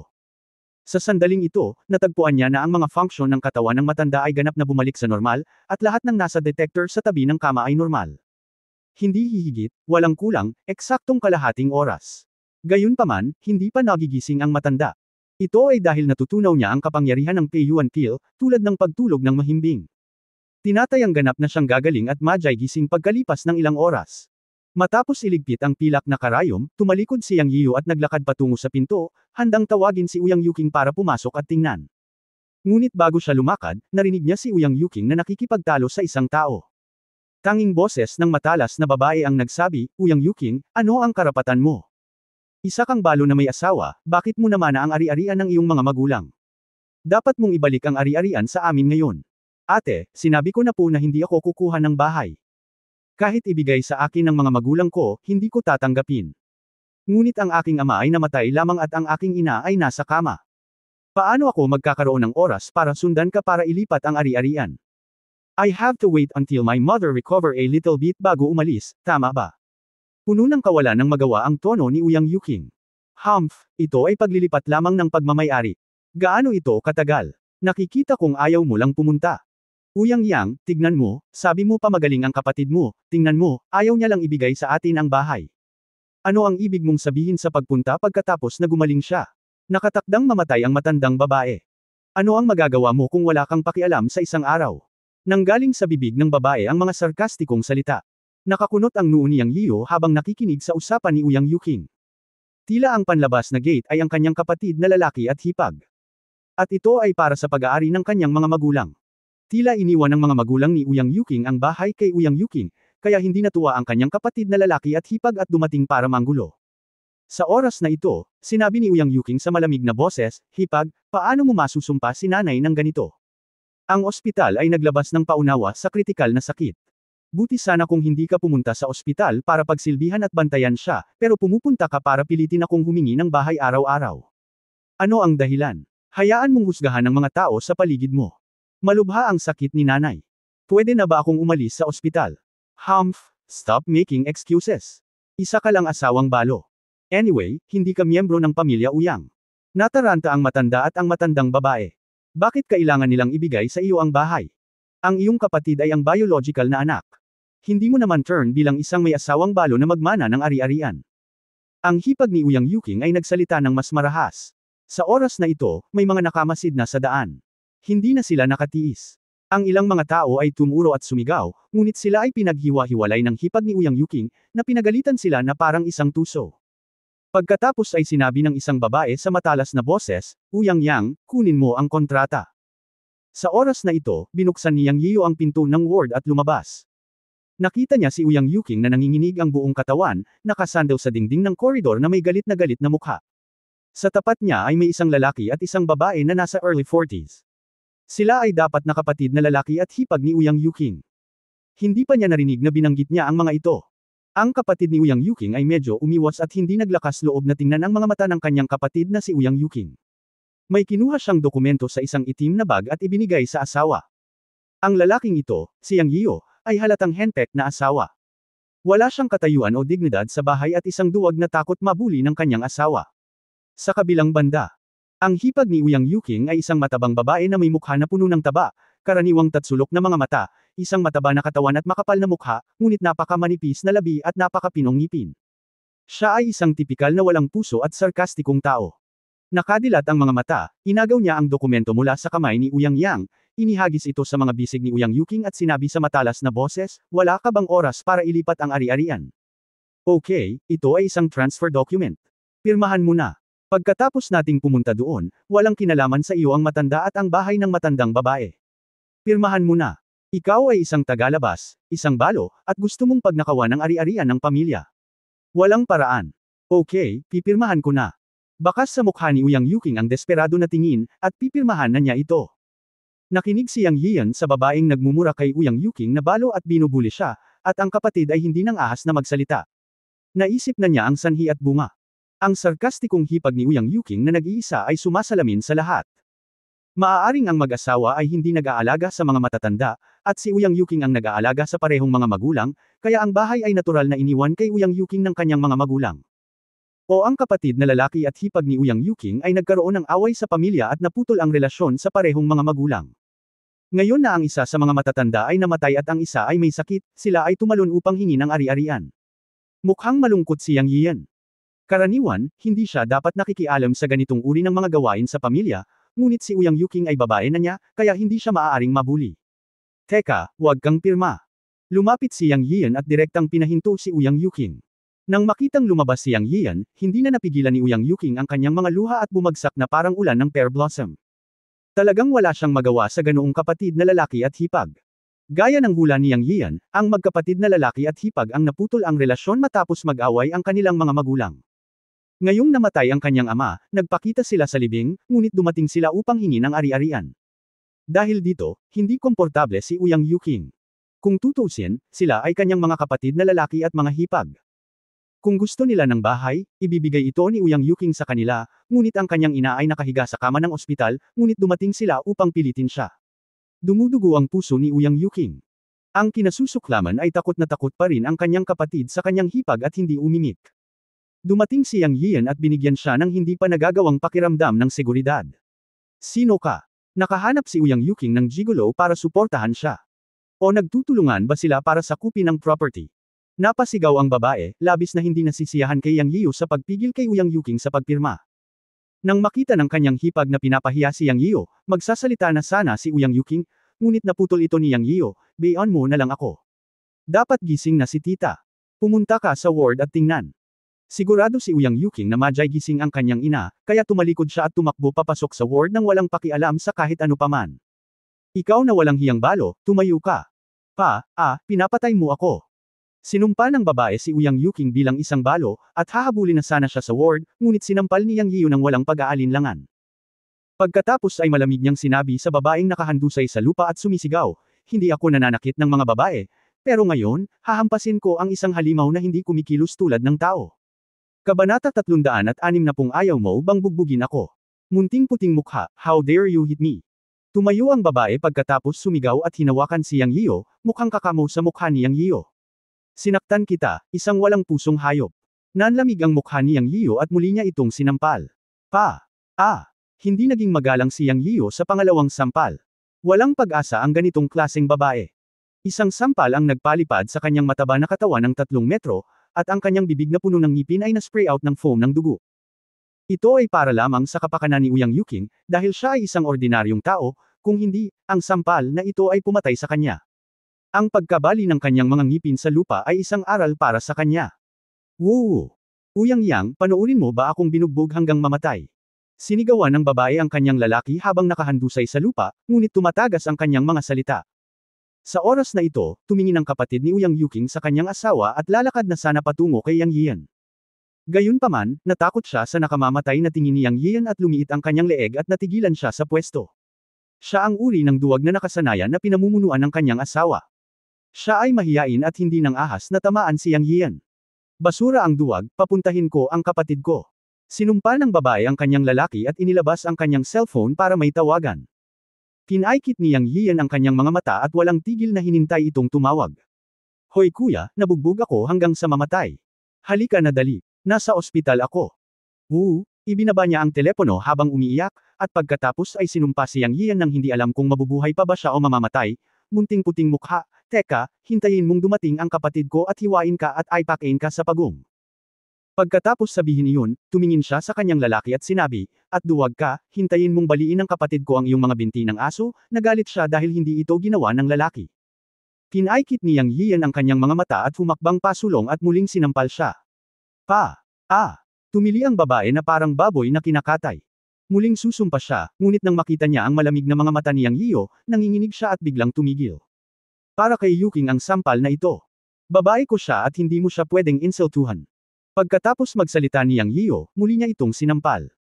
Tuloy-tuloy sa pagsigaw ang babae. Ang pangalawang sampal ay para sa pagiging unfilial mo. Nakahiga ang matanda sa kama at may malubhang karamdaman. Kayong dalawa ang biological son and daughter-in-law.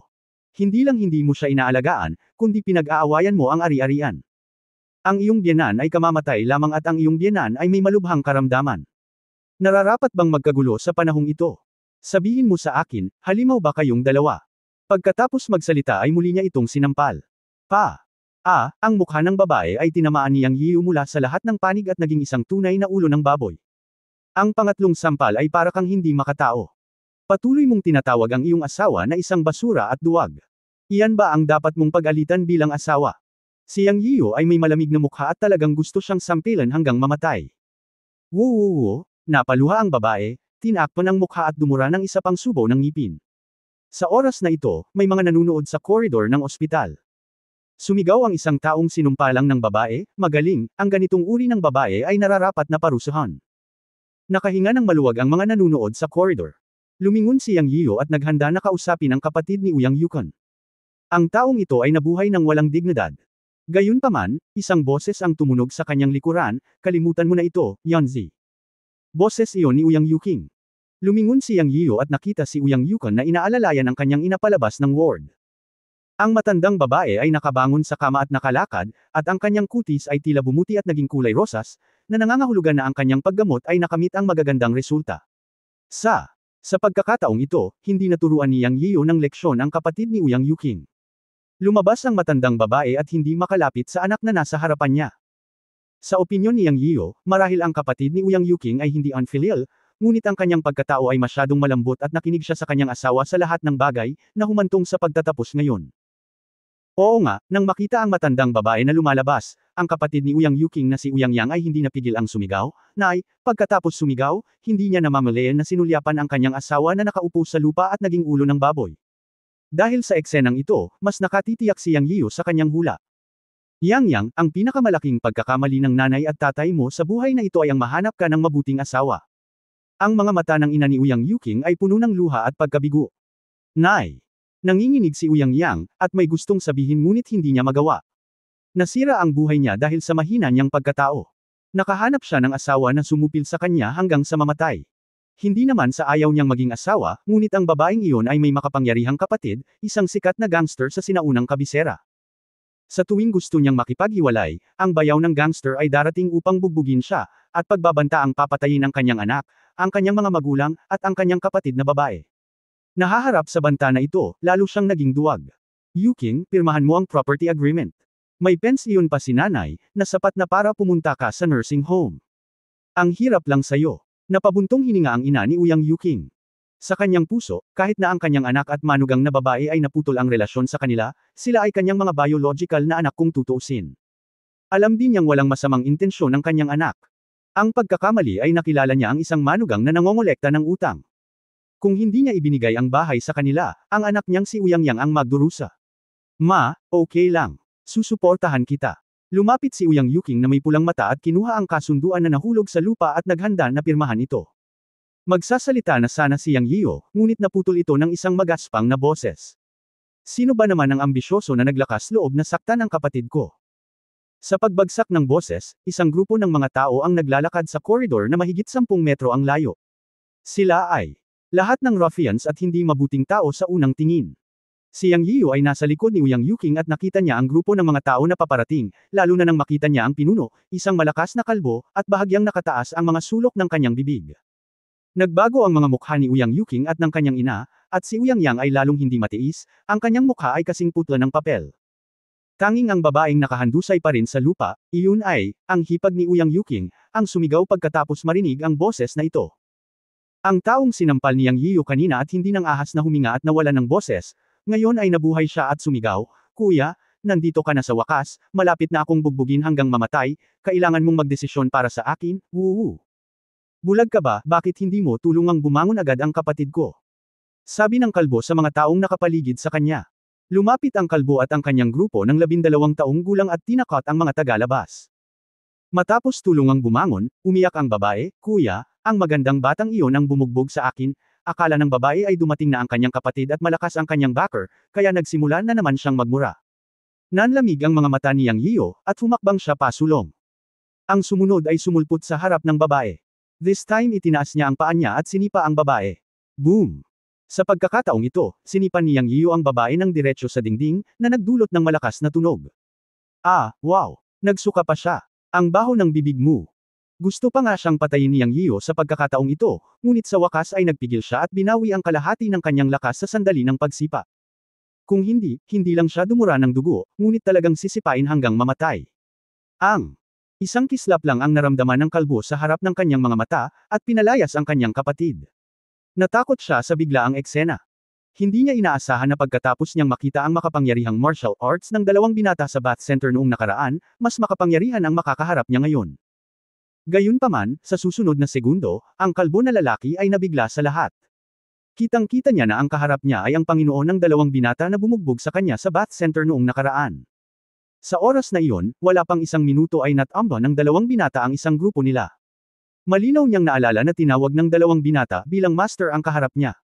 Kung tutuusin, itong taong ito ngayon, binata na lang. Tiningnan ni Yang Yiyo ang kalbong lalaki na may interes, naghihintay na kumilos siya.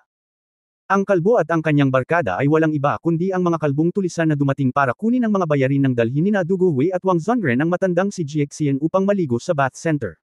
Binugbog sila ng Dugu Wei at Wang Zongren. Ang kalbo na lalaki ay nakatingin kay Yang Yiyo ng walang laman, iniisip ang buong malita ng pera at ang sobrang martial arts ng kanyang dalawang apprentice. Hindi siya dapat ordinaryong tao. Lihim siyang nagrereklamo sa loob ng kanyang puso, paano kaya na-provoke ng ate niya ang ganoong tao? Gayunpaman, sa oras na ito, ang kalbo na kapatid na babae ay tinulungan ng dalawang tulisan. Bagamat natakot siyang tumingin kay Yang Yiyo, nagsasalita siya sa kanyang bibig, Kuya.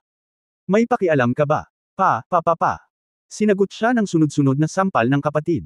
Sinabi ko na ang mabaho mong bibig ay makakasakit sa mga tao. Hiniling ko sa iyo na pigilan ang iyong sarili ngunit hindi ka nakinig. Kaya mo bang masaktan ang ginoong ito? Walang pag-aalinlangan na sinampal ng kalbong si ate. Natigilan ang babae sa pagkakataong ito. Natulala siya sa sunod-sunod na sampal ng sarili niyang kapatid. Tumitig siya kay Yang Yiyo, hindi makapagsalita ng ilang sandali. Pasensya na po sir. Ang kapatid ko ay spoiled sa pamilya ko simula pa noong bata pa siya. Taos puso akong humihingi ng tawad sa iyo at humihiling sa iyo na patawarin ang aking mga pagkakamali. I'm sorry. Kahit gangster ang kalbo, hindi naman siya walang utak. Natural na nakikilala niya ang mga katotohanan at alam niyang napakaraming tao sa mundo na hindi niya kayang masaktan. Si Yang Yiyo ay isa sa kanila. Ang pambubugbog sa sarili niyang kapatid sa oras na ito ay para maresolba ang mga hinaing. Ngumisi si Yang Yiyo, ayaw mo ba akong matalo? Ano? Ayaw mo bang sumali? Hehe sir, nagbibiro ka. Hindi ako maglalakas loob na gawin ito kahit na ako ay may lakas ng loob na isang leopardo. Hindi alam ng kalbo ang pangalan ni Yang Yiyo, ngunit naalala niya siya, ang dalawang binata at isang matandang lalaki na nag-book ng lugar sa kanyang puso, at inuri sila bilang mga taong hindi dapat magalit. Awkward siyang ngumiti kay Yang Yiyo. Makinig kang mabuti, ang mataba at bobo mong asawa ay kapatid ng babae ko. Huwag pukawin ang sinuman mula sa pamilya uyang sa hinaharap. Kapag nawalan ka ng buhok, babaliin ko ang isang daliri mo. At sasabihin ko sa stupid mong kapatid na huwag mo siyang takutin. Naiintindihan mo ba? Nakangiting sabi ni Yang Yiyo, ngunit ang kanyang tono ay kasing lamig ng yelo. Intindihin, unawain, Ginoo, siguraduhin hindi na ako muling makikialam sa anumang gawain ng pamilya uyang. Mabilis na tumango ang kalbo. Lumabas, mahinang naglabas ng salita si Yang Yiyo. Hoy, lumabas ka na. Tumalikod ang malaking kalbo at lumakad palayo na parang apo, hindi nang ahas na manatili kahit sandali. Nawala siya sa isang kisap mata. Napatulala ang babae. Kahit ang kapatid niya ay hindi siya pinansin. Sa oras na ito, gaano man siya katanga, nakikita niya na ang magandang batang lalaki ay hindi isang ordinaryong tao. Maging ang kanyang kapatid ay takot sa magandang batang lalaki na parang apo. Anong klaseng tao ito? Sa pag-iisip nito, kumirot ang puso ng babae. End of this chapter.